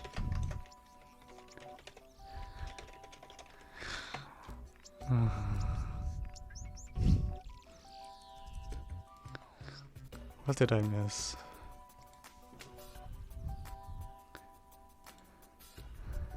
Let's see, the problem is the 5 was with 4 and 6. Are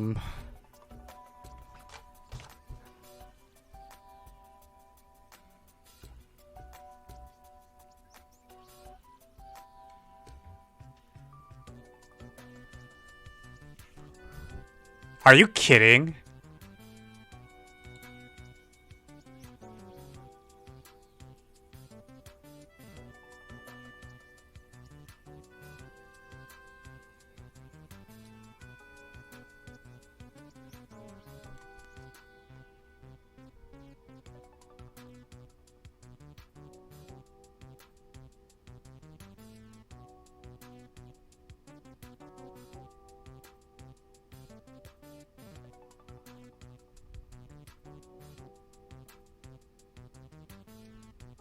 Oh goddamn. Okay, I feel a little less bad.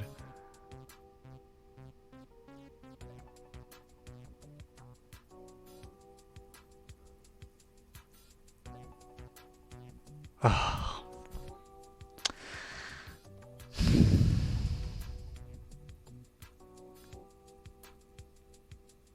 I did not learn my lesson from that Rudolph problem.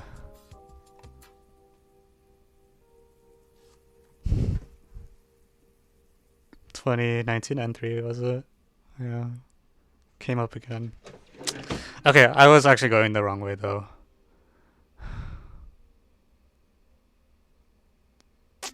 Coefficients are less than m. God damn.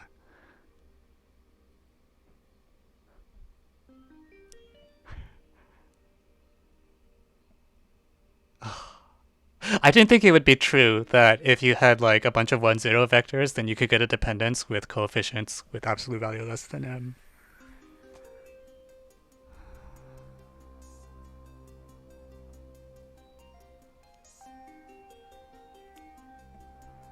But it's true because you use base m and then two numbers collide.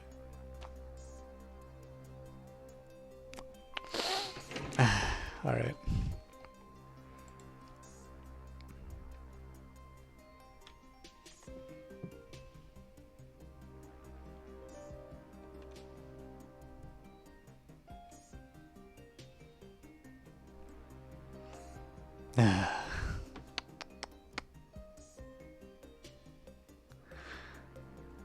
Okay, I'm gonna try to... I don't know. Should I do P5? It sounds like people want me to do problem 5, but... I'm running out of problems on this IMO. Okay, people want me to do P5. You should do P3. God.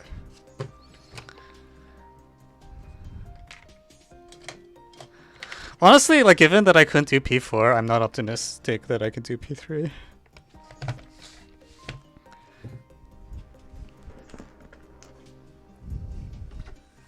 You should do a 2021 shortlist. Okay. Let's do the jumpy problem.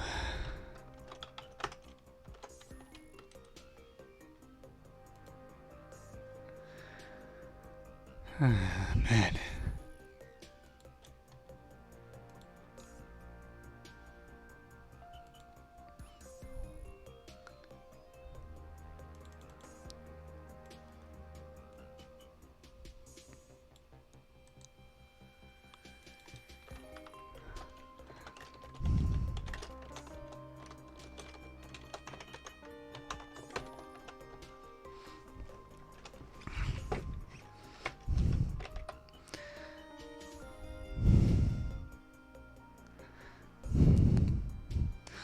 Alright. Problem 5. After this, there's just P3 left. I don't know if I'll do it today or later, but... So,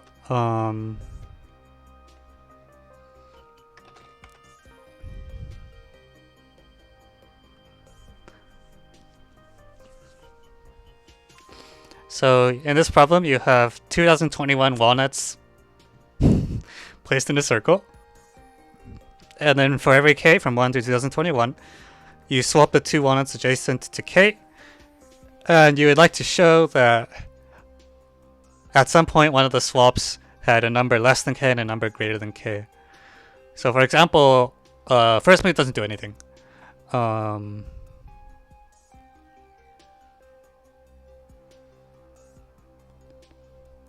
So if you involve walnut 1 or 2021... Oh, never mind, that's not true. Okay, I probably need a board. Let's get this up.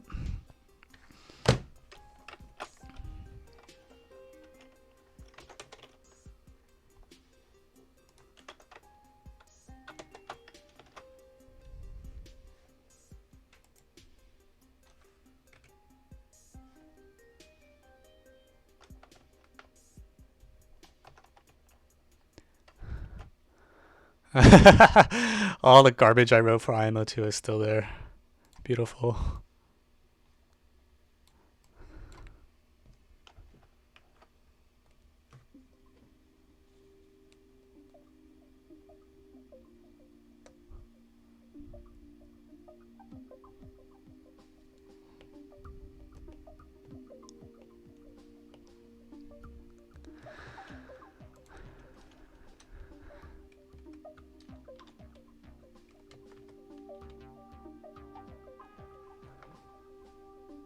TPS. What is TPS? Is 50? No, no, no. It actually, I thought it doesn't display that anymore. I thought I changed it so that it shows like the amount to the next level. Because I've only put in like 10 with multiplicity. There'll be more later. Okay, so let's do like 4. Okay, actually, what would it take for?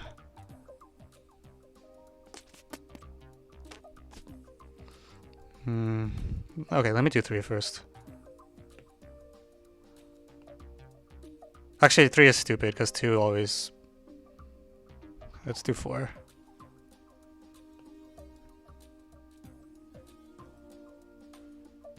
So the first move is kind of silly and doesn't do much.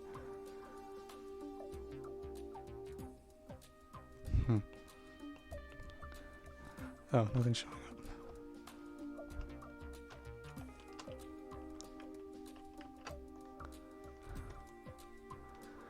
up. Okay.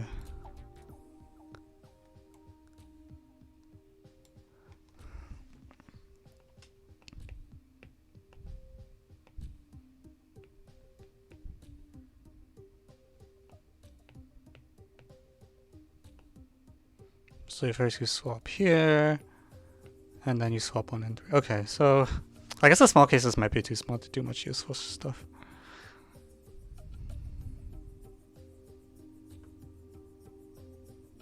But okay, so this promise is 1 is not adjacent. Like, if not, then 1 is adjacent to 2, right? And then, or 1 is not adjacent to 2. And then 1 swaps something that doesn't touch 2. And then 2 swaps something that doesn't touch 1. So I guess like the worst case for the first 2 moves is if it's something like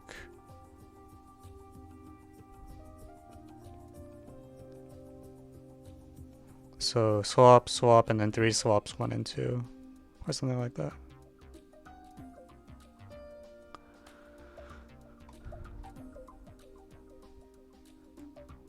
Oh, team problem solving, I see.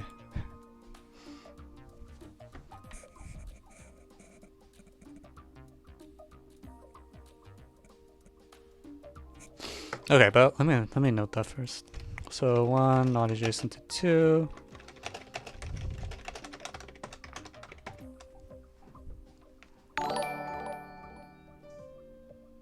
Thank you, Math Noob, for the follow.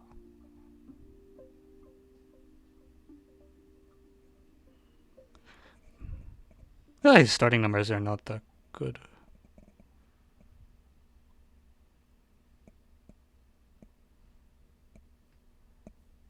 Because heuristically you expect the important swaps to happen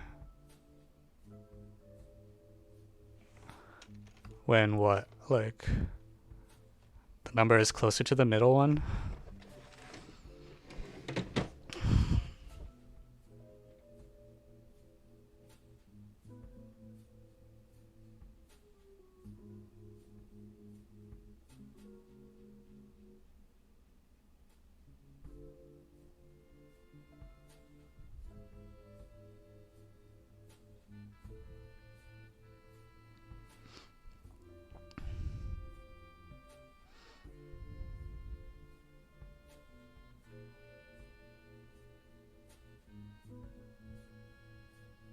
Well, okay, let me think about this from the perspective of a particular walnut K. So if I have some fixed walnut K, and then there's like bunch stuff is kind of shuffling around, because why not? Then there's 2 types of things. There's like things that are smaller than K minus 1, for which there's like swaps happening, and there's stuff that's like bigger than K minus 1, for which you don't, that walnut doesn't really care. So I'm gonna highlight in green the ones that are like smaller than K or something. And then this swap.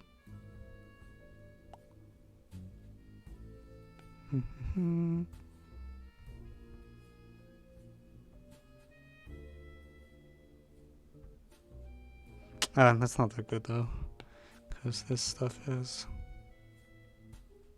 What does that 1-0 pattern look like though? If I do that stupid threshold thing that we did a few streams ago,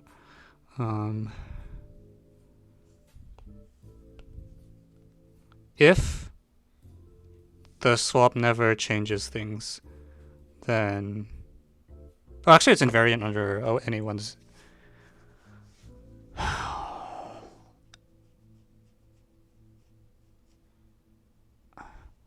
Then it's saying that 1 and 0 never swap.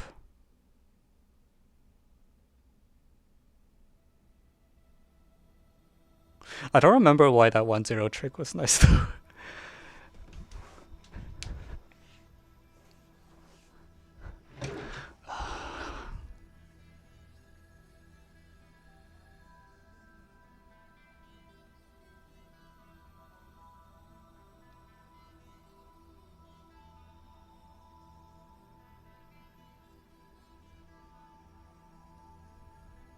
Actually, oh no, this is not awful, actually. I actually kind of like this. So the idea is the following, alright? We're going to start out with all 0.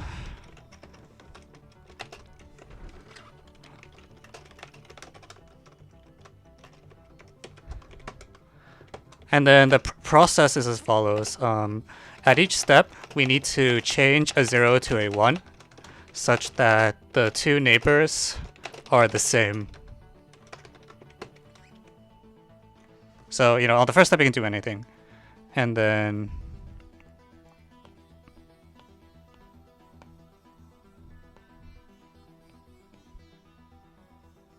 the question is this even possible? So for 4 walnuts is actually possible, because you can do 1, 1, 1, 1. But it might not be possible for 3. Yeah, it's not possible for 3.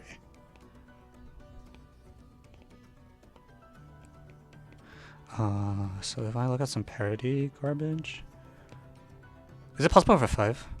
Let's look at 5.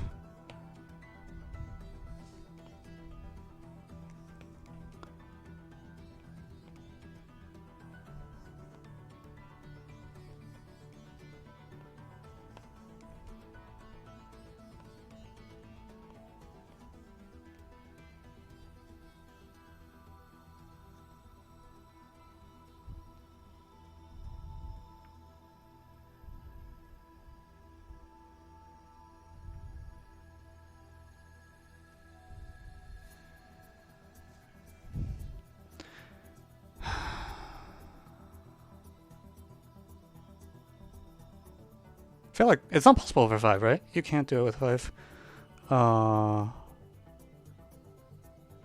Why?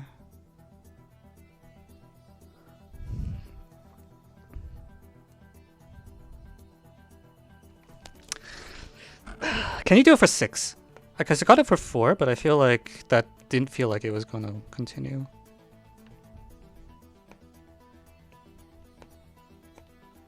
Okay. No, you can do it for all the even numbers by some parity crap like this. Thankfully, 2021 is odd.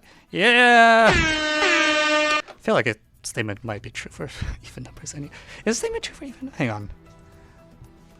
If I'm not crazy, maybe that tells me how to construct a counterexample for even. Oh, I'm a stupid head. Okay, it's not true for even numbers. Okay, so I feel like this is on the right track then. I think this process is equivalent to the original, and that means that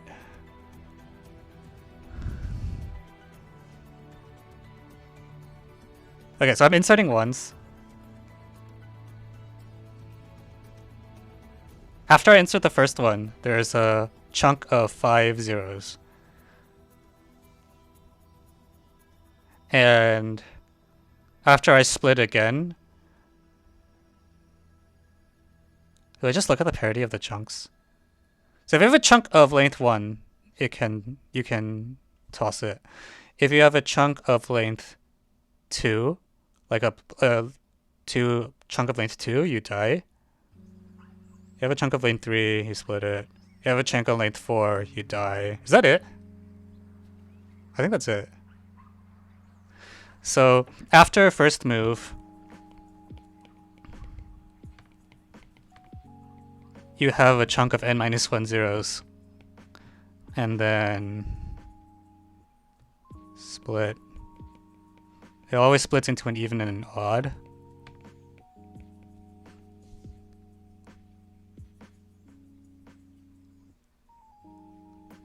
No, sorry, I lied. It splits into even, even, or odd. Odd. Wait. It's odd, right?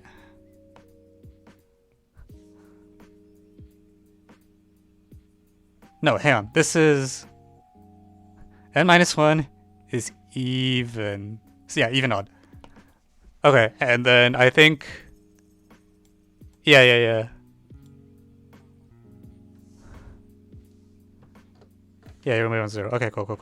Okay, so this will never disappear. The end.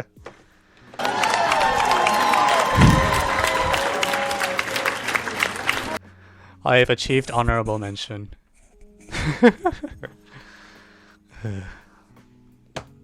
Disaster. Do you feel better about your medal now? I guess. No, I did get 1, 2, 4, or 6. It's the thing.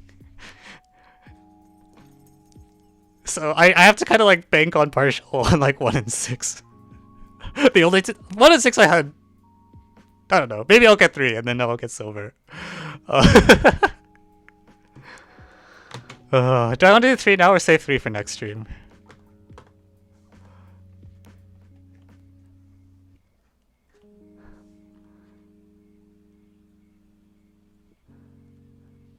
No. Oh, I'll pick. Okay. Well, I get it quickly. If it's gonna take a while, I want to start the game because I've been holding on to this Steam key for a while. I want my sponsors a playthrough. It won't take me a while, really? Is the first mop hunt solvable to non-moppers? Yes. It's not as good as the version for the moppers.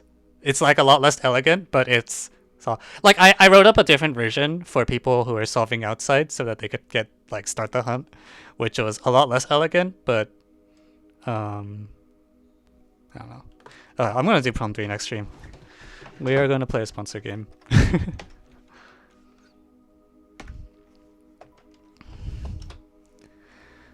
Oh man. Sorry. We'll eventually get back to doing problem requests.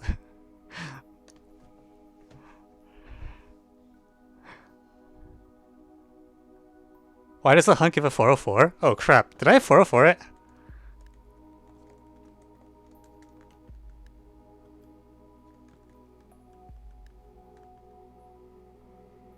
Okay, let me just put the new URL.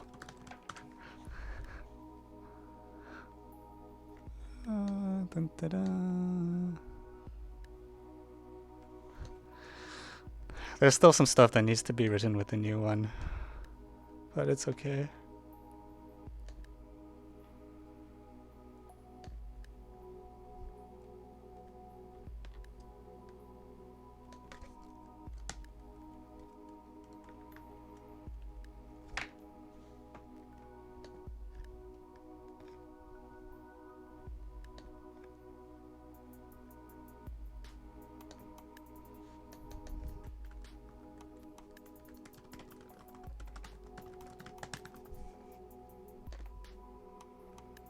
I guess I did actually update all of that stuff.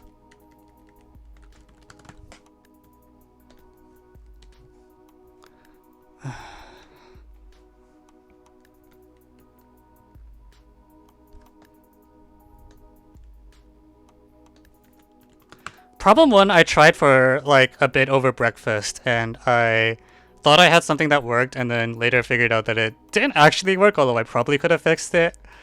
But by that time I had read the official solution and was very annoyed.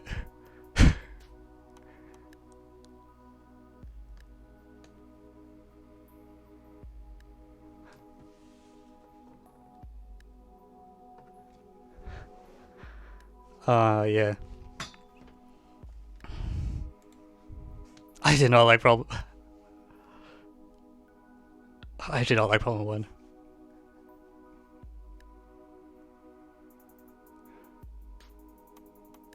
Like, I think the thing that's interesting about problem 1 is that the bound you get is actually sharp. But like, other than like the direction that was asked, I think was like incredibly. Yeah, I don't know.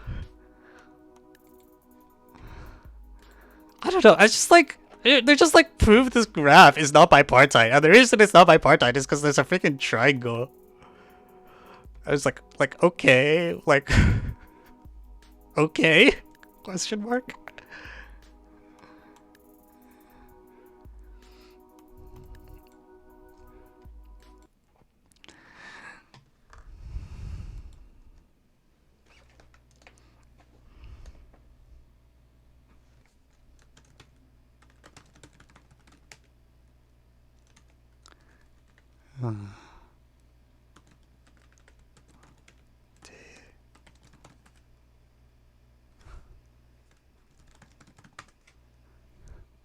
All right.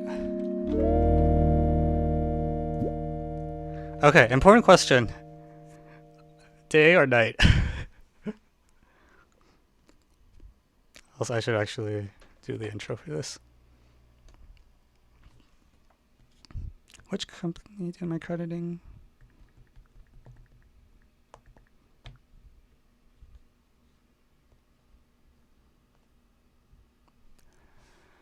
All right.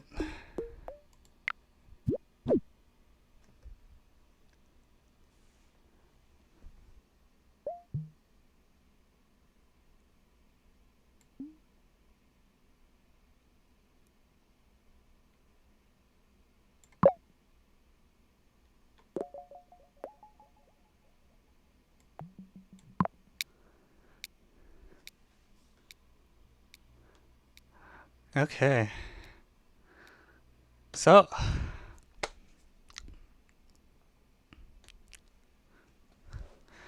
all right, everyone, welcome to Mini Motorways. Thanks to the folks at Dinosaur Polo Club for giving me a review stream key. I have no idea what I'm getting into, but let's find out. Okay, I know a little bit about what I'm getting into. I'm going to be making roads, apparently. So, left click to... Wow, I can build roads.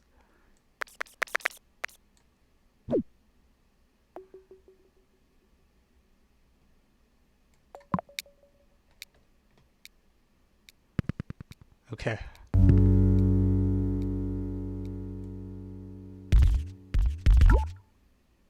Aww. Sad. There's a finite number of road tiles. You can't goof off too much. Hey.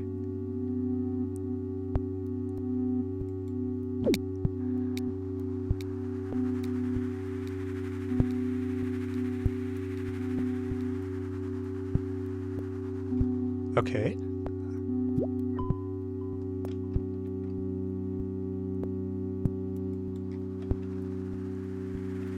Oops.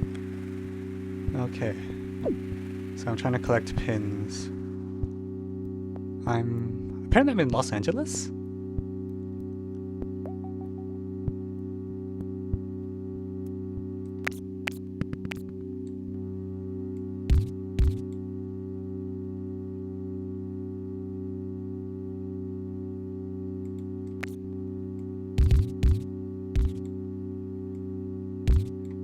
We can make 2 lanes, I guess.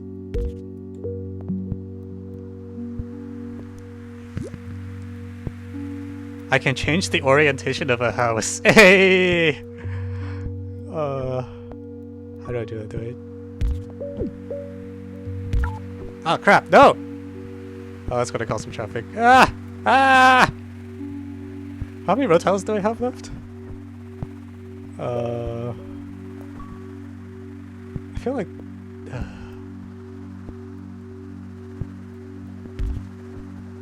Oh, I can go diagonally. Okay, that's good to know. Alright. Oh crap. Can I build more roads out of the... Oh, jeez. See, the problem is there's a bottleneck here, and I don't think there's much I can do about it. How many tiles do I get?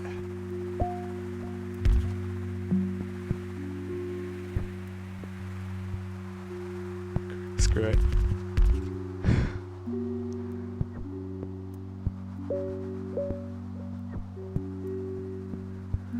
I might not be doing this correctly.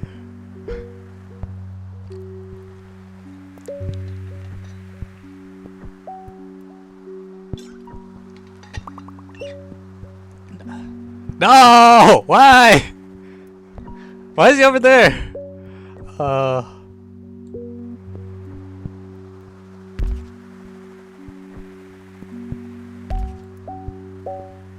That's okay.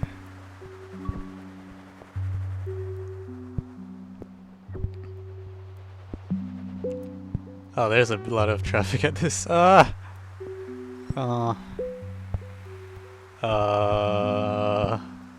like that is not ideal.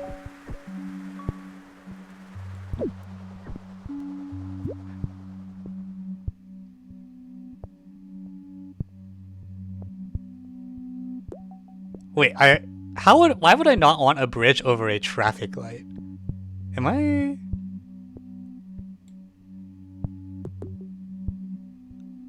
You always want to take a bridge over a traffic light, right?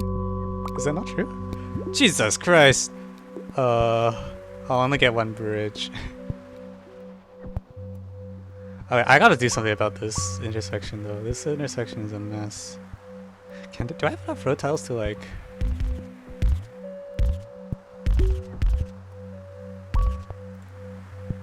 We're gonna delete this one.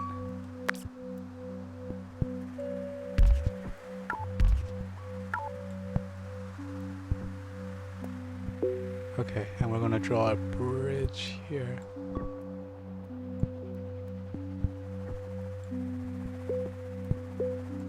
Bridge, maybe? Oh, do I need the bridge tile? Am I out of road tiles? Okay.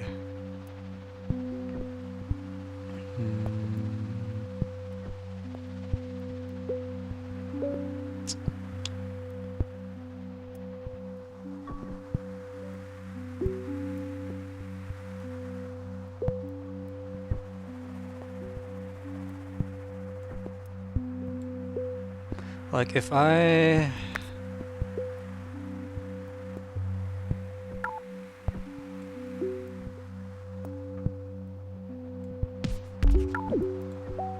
Yeah, it requires a bridge tile.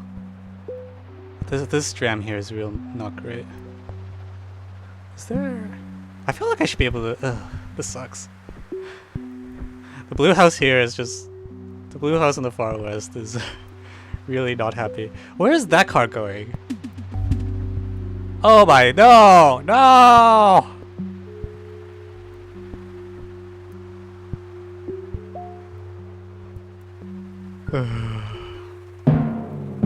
Okay, is there a pause button? Can I like... Because I want to redo this whole thing, because this is a disaster. Yes, I know the red cars are stuck. Jesus Christ. Pause. Ah!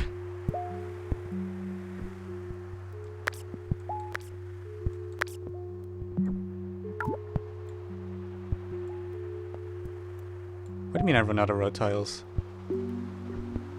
Oh, I need to wait for...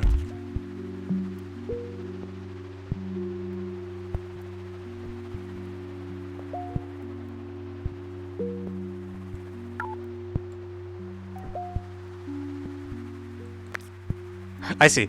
I can't immediately kill the road tiles. I need to like wait a tiny bit before... Wait for all the freaking cars to go back to the house before I can rebuild the bridge. So we're going to... We need to connect these. Frick, I didn't want to do that. And then we're going to use our one bridge tile here. Ta-da! Am I colorblind? No, I'm not colorblind. Thanks for the offer, though.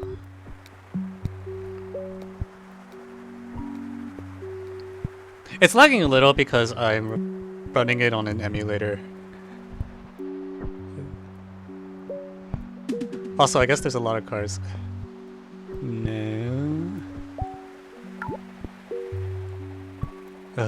Okay, is there any roads that I can... Holy crap. Oh no! Disaster.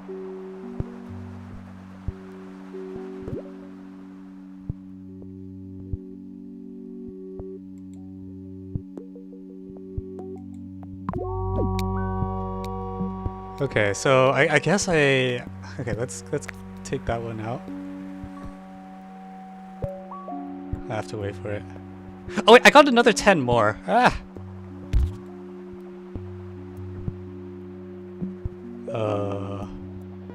So do I just do that?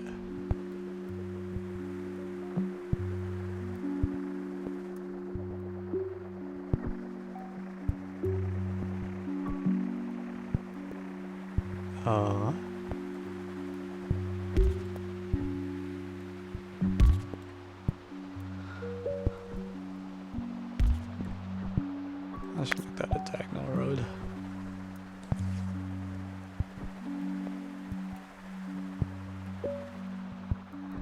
This bottleneck's not great. I have a few extra tiles, right? I can make another lane, I guess. How smart are the cars? Do they know to take advantage of extra? I don't think any of them are actually using the thing I just built.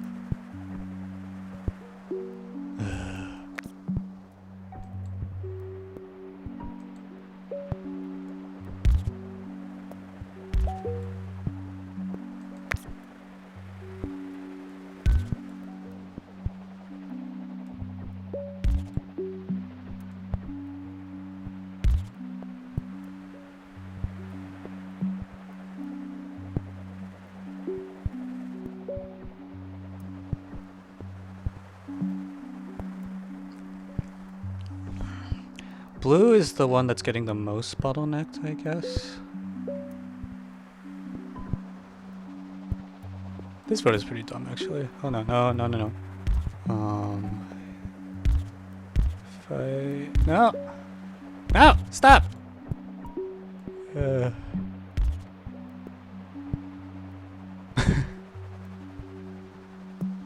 That might help Blue a little bit. I think each car just always takes the shortest route regardless of traffic, right?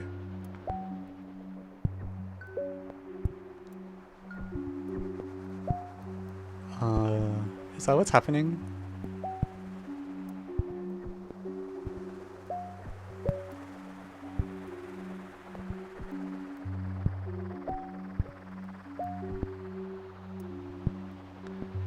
I think I want to repurpose this bridge for like here. I have to wait for that red car though.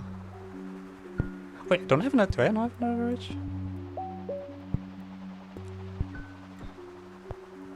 Oh, I also have a traffic light. What does a traffic light do? Put a traffic light like... Drag a traffic light.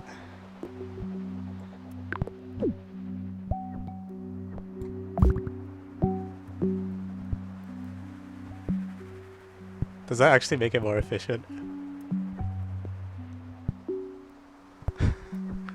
Yellow's not very happy. Oh crap. Bridge. I was gonna rebuild the bridge. Oh, for freak.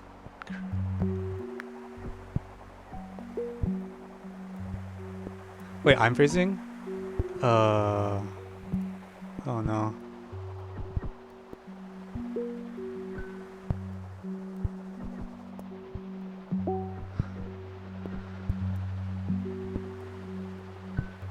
As long as it's okay in the VOD.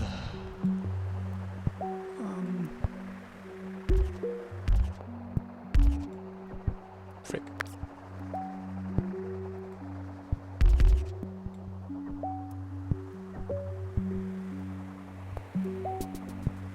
I feel like this is really suboptimal. And I'm out of tiles.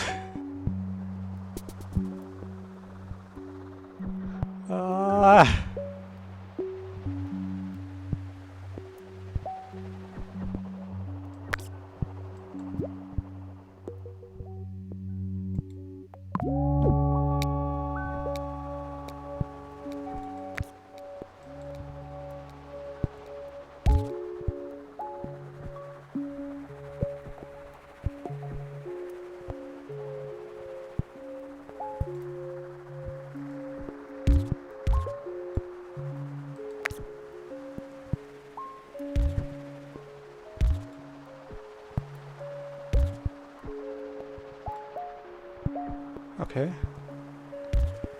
Now, there.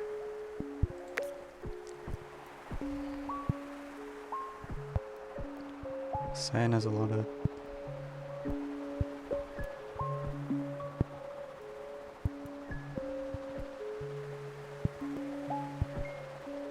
I wonder if blue would be faster if I had it like.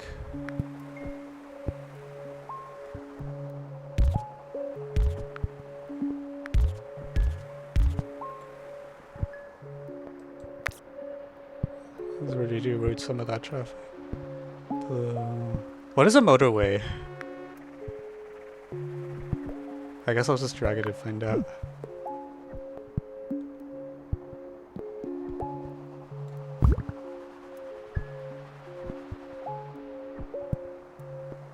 Drag the shield.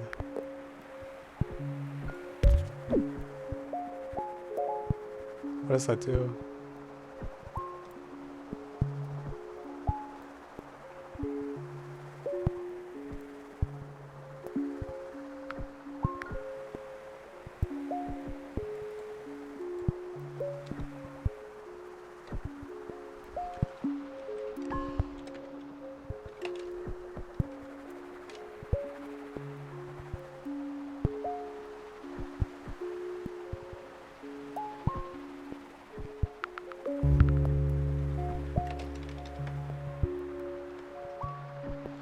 Oh crap, green.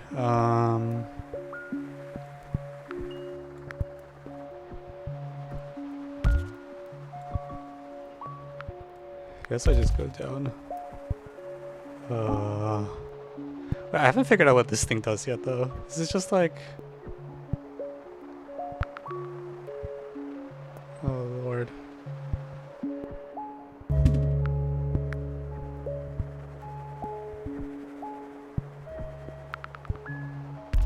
Oh my god. Help! Oh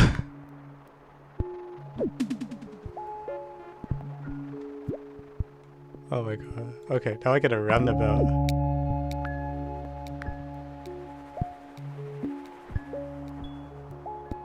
I might need it real soon.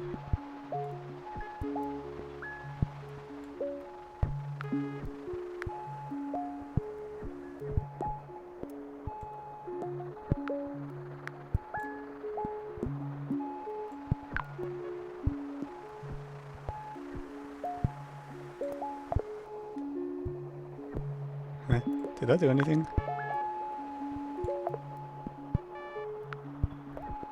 Holy crap. I'm trying!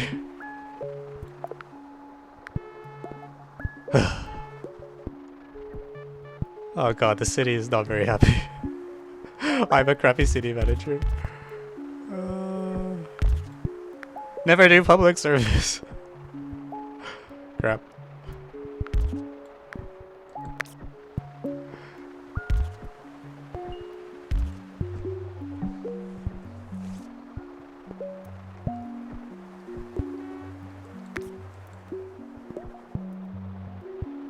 Where are the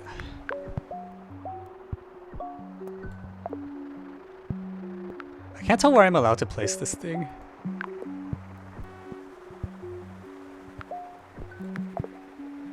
I'm gonna take out the traffic light.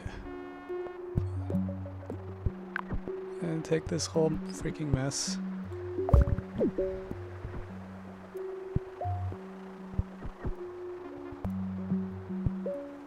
Okay, now...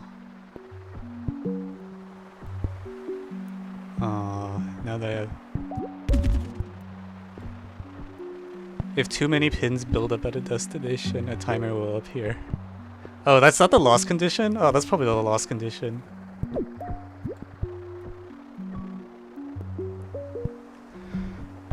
I don't know if I can get the cyan pins any faster.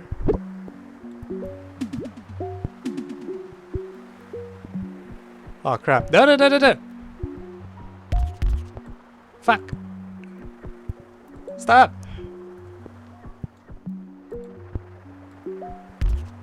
Go! Oh, the lag is not helping. Please connect!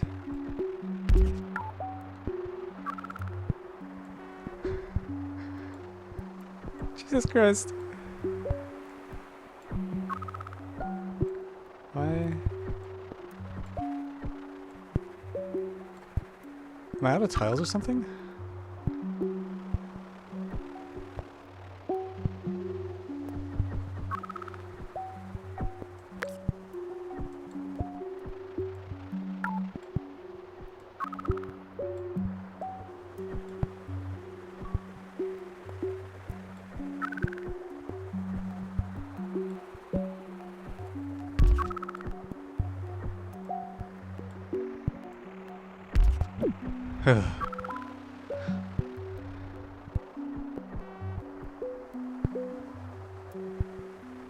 Okay, am I out of gadgets? I took away a traffic light. Do I not get it back?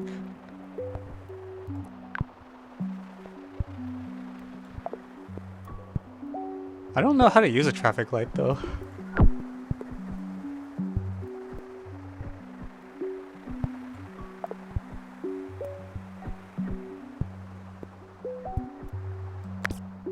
That's a completely unneeded road tile.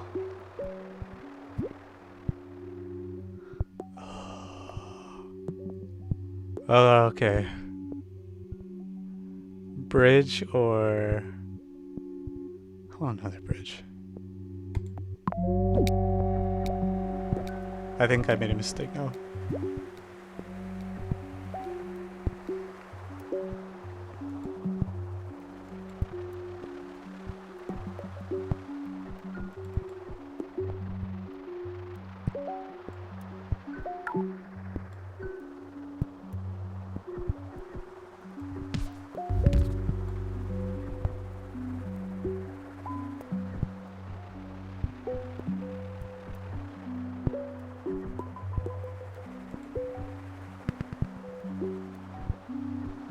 Oh no.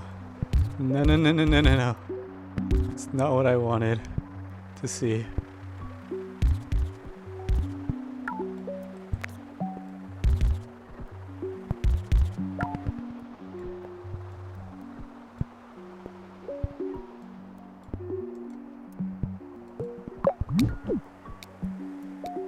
Oh, there is a pause button. Jesus. Oh, I feel like complete 600 trips to finish the tutorial.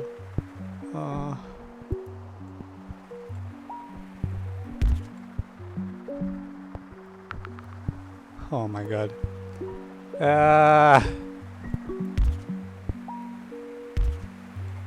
Not cool. God, I'm struggling just to keep the graph connected.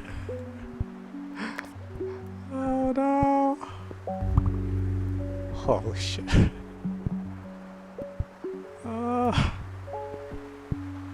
How many I'm out of tiles, aren't I? I must be up by now. Holy shit, there's 6 more cyan pins.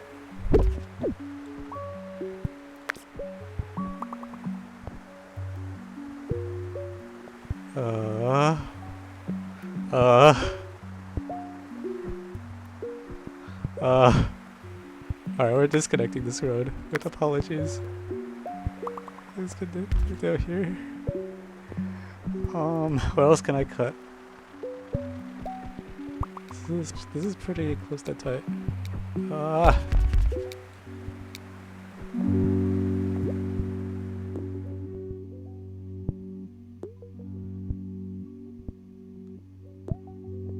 Roundabout's much better.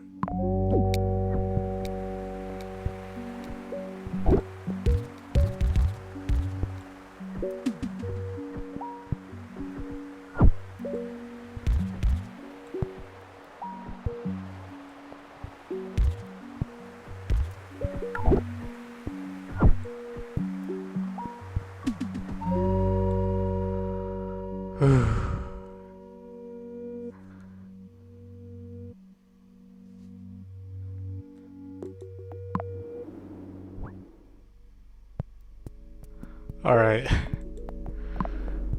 That was actually really stressful. Now I get the options menu. We're not decrease the resolution like heck because I don't think my computer can actually handle. What is if I divide by a factor of 4? Oh, screw it, let's just pick one.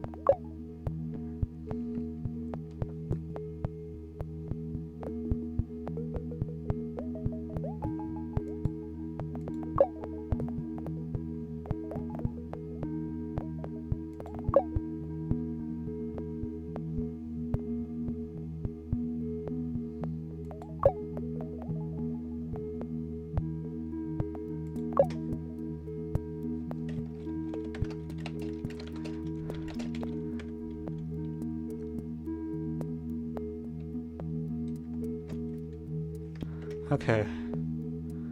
Okay, so that'll hopefully help with the resolution a bit.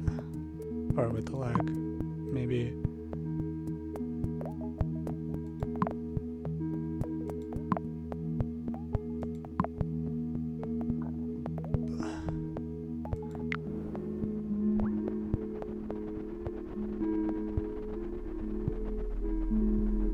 Sure, whatever improves the RAM.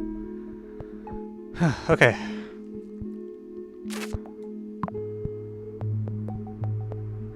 Oh my god, their actual city is... Are these difficulties or... Ah! It's bright. Oh, that's just the...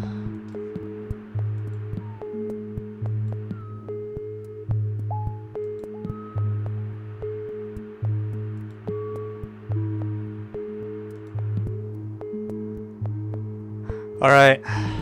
Votes on which one to pick go.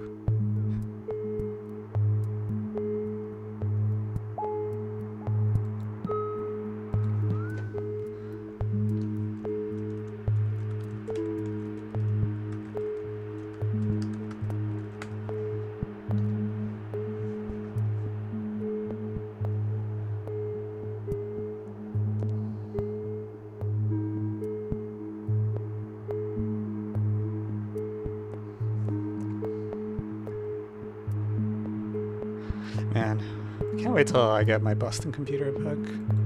And I cannot play games without lag.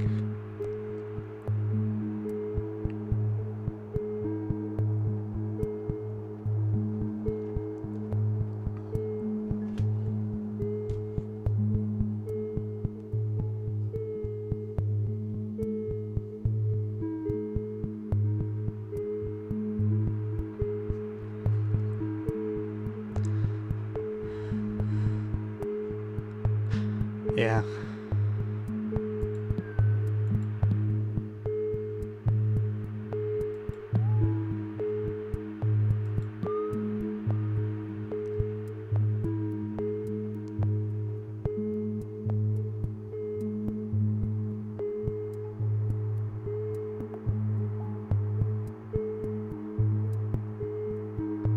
Assigns in. Oh, right. I should probably change the stream info.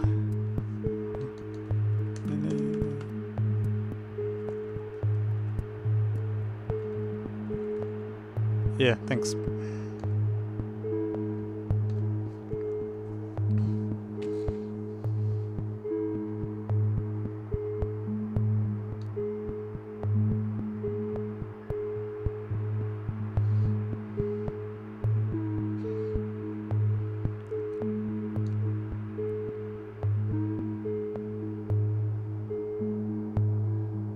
All right.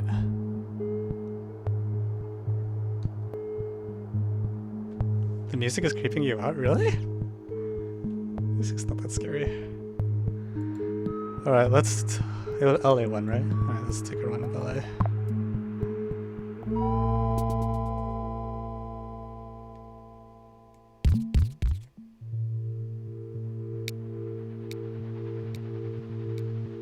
I feel like I don't want to know what comes next. So is it better if I merge the things later or earlier? Also, wow.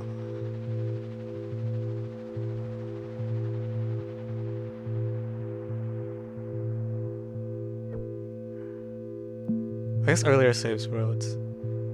Right. Yeah, that's true. But for now, it's just these two. Can I? There's only one entrance, so there's not much I can do there. I wonder if it's faster if I go out like that. No, no, bad idea, bad idea. I think it's worse.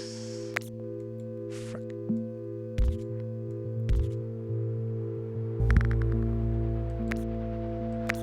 We'll condense them later when we want to save roads.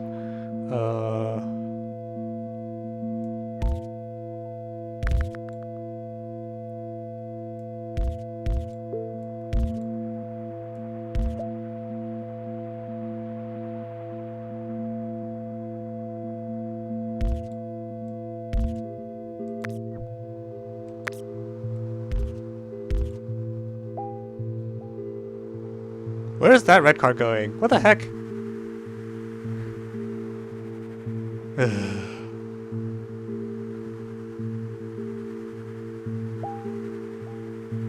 think this should be straight.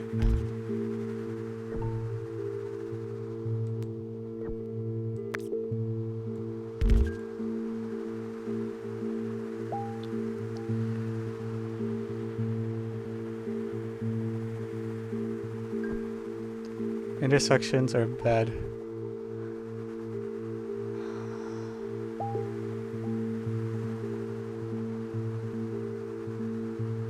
Do I have enough road tiles though? I feel like I have 6.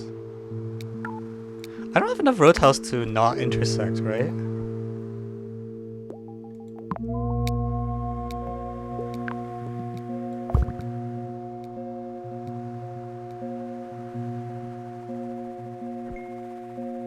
Actually, now I do.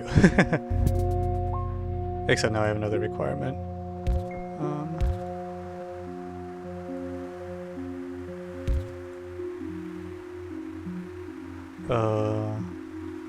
Like, do I have enough tiles to, like... I have quite a few, right?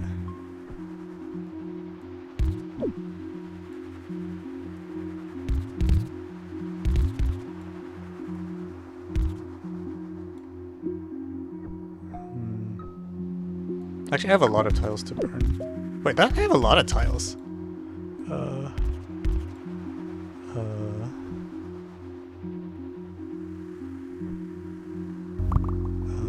Crap. Oh, actually, that's already on. Okay, we're gonna try to reroute the yellow car through here, and so I can take this out.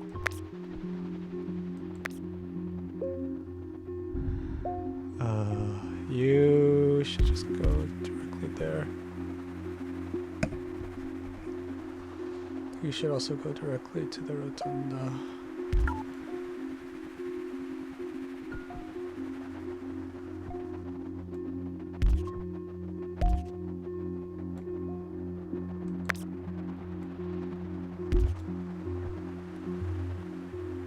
Why is this line not straight? Frick!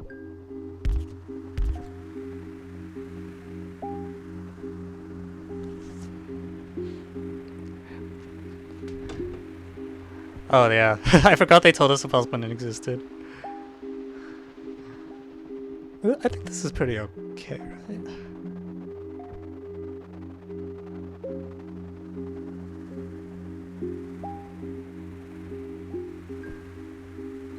Everything looks like it's doing alright. I think no one's using this.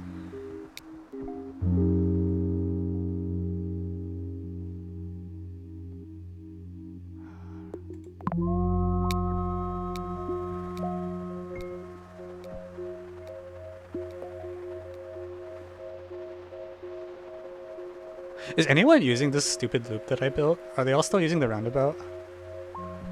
Because if no one's using this, I'm going to take the tiles back.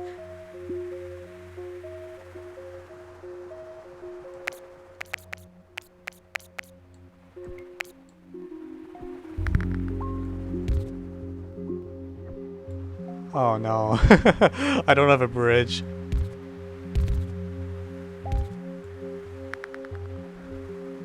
Oh crap.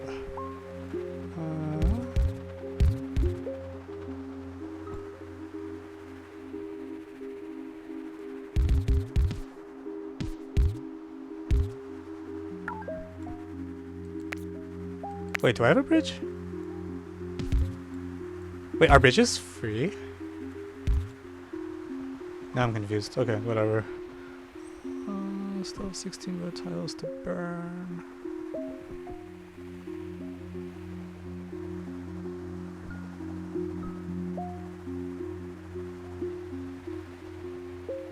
If this is a bridge, I think I'd rather have it go like that.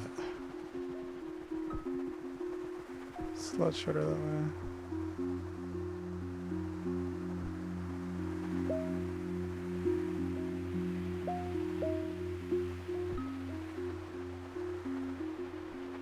Do I need to like specifically route red cars to there, or will they reallocate themselves automatically? Oh, Jesus Christ. Oh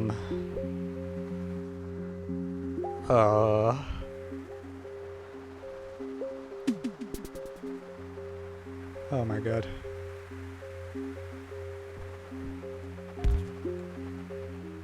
Okay.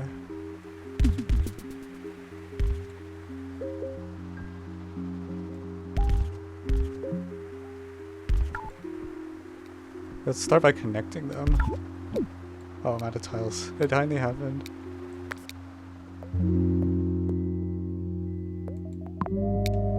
Okay, now I have more tiles.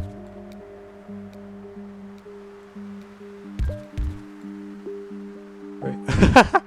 Oh, that's gotta be illegal. That's a bad idea.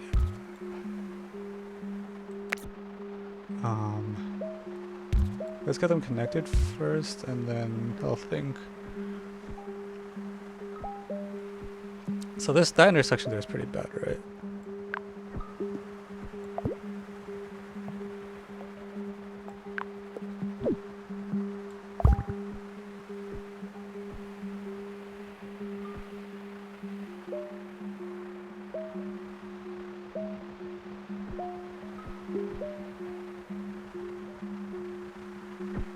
Is there anywhere else? Blue is a little slow, but I feel like there's not much I can do about it because of just the houses are far from the building.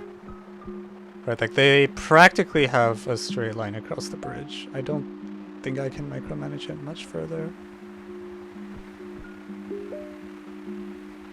If I connect these, I guess I have an extra road. Let's connect this and see what happens. I don't think it'll change the any of the blue car's paths though. Yeah, that's not any. I have one more roundabout.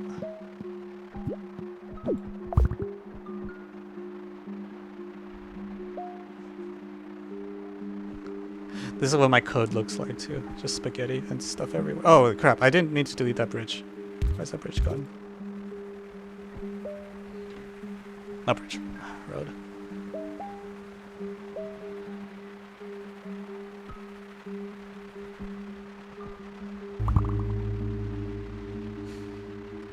Do I have another bridge? Yeah, I'm out of bridges. Jesus Christ. Oh,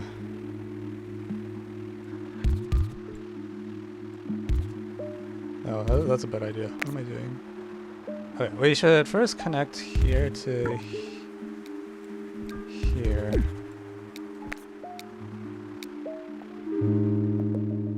Oh yes, another bridge.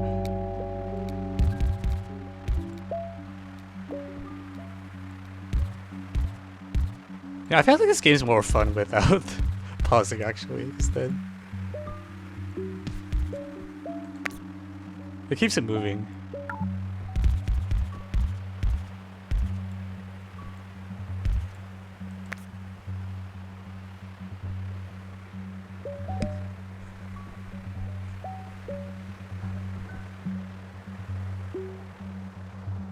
You know, this is both shorter and faster, I think.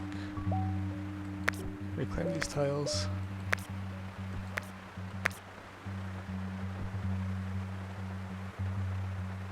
Yeah, because if I played this game with pausing, I'm the kind of person that would like... Oh, what? You can't just cut down the tree?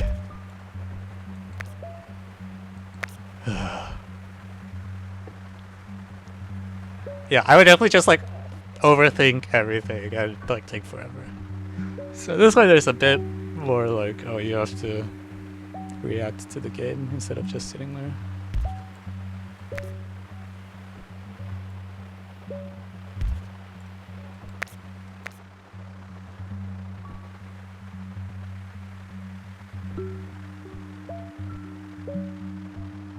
I feel like I tried to make a diagonal road here and failed.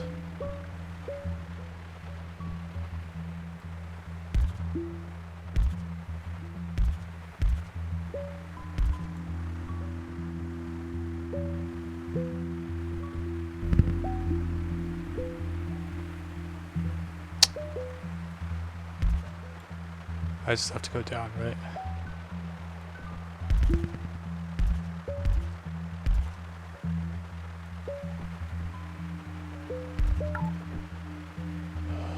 Oh, that bridge is not gonna be happy. No, go here.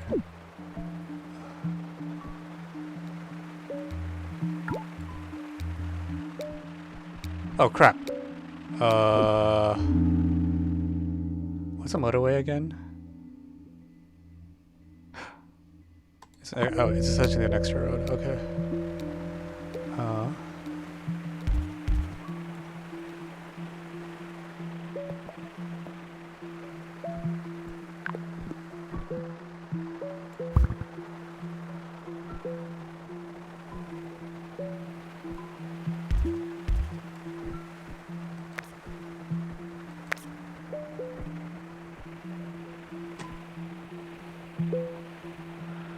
Alright. The city functions! Yeah!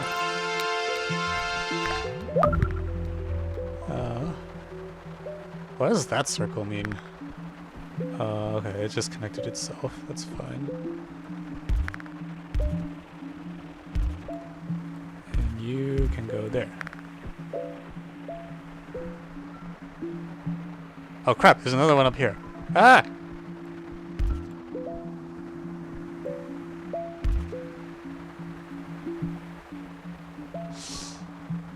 Put down. Oh, let them pick actually.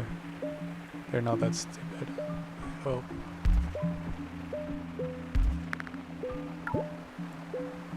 I'm out of roads. No! Frick. Frick, frick, frick, frick, frick.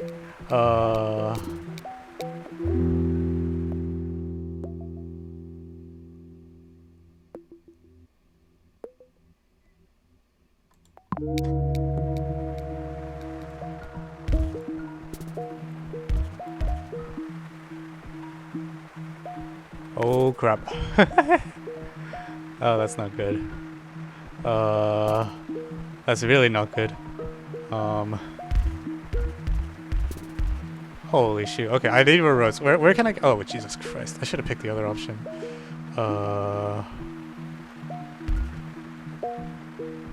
With apologies, we're taking this. Oh crap. Oh my god.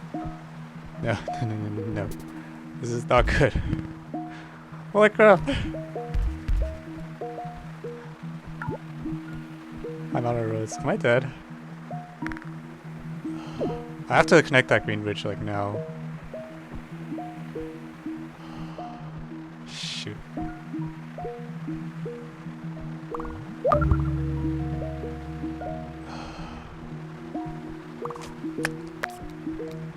Frick. I should have taken the 20 road tiles.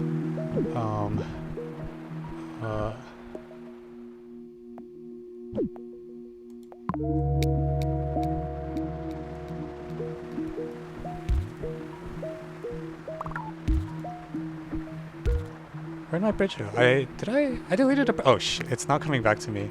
Okay, now it's back. Alright.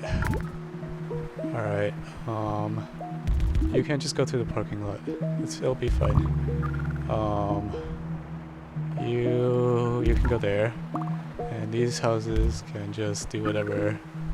Do something, I don't know. Ah! Ah! Reclaim these.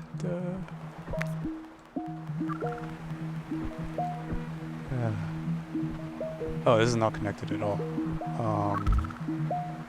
No, That's not what I want.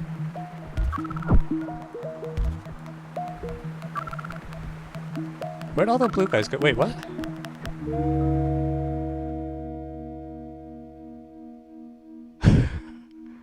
The city shut down. You can draw from any point to any other. Wait, what?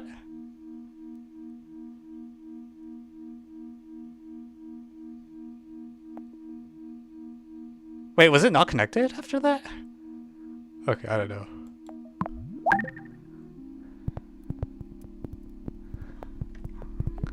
Alright. This is fun. Alright, we will try to play this more properly once I have access to my gaming PC again, where the games will just run. I get the feeling that like most games don't run so well on this thing. It's because it's a little old. Motorways are good. Alright, one note. Okay. Thank you all for coming out.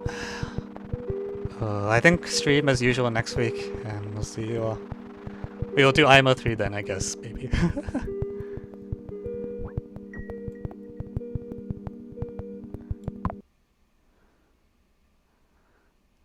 Proton, huh? Alright, see ya.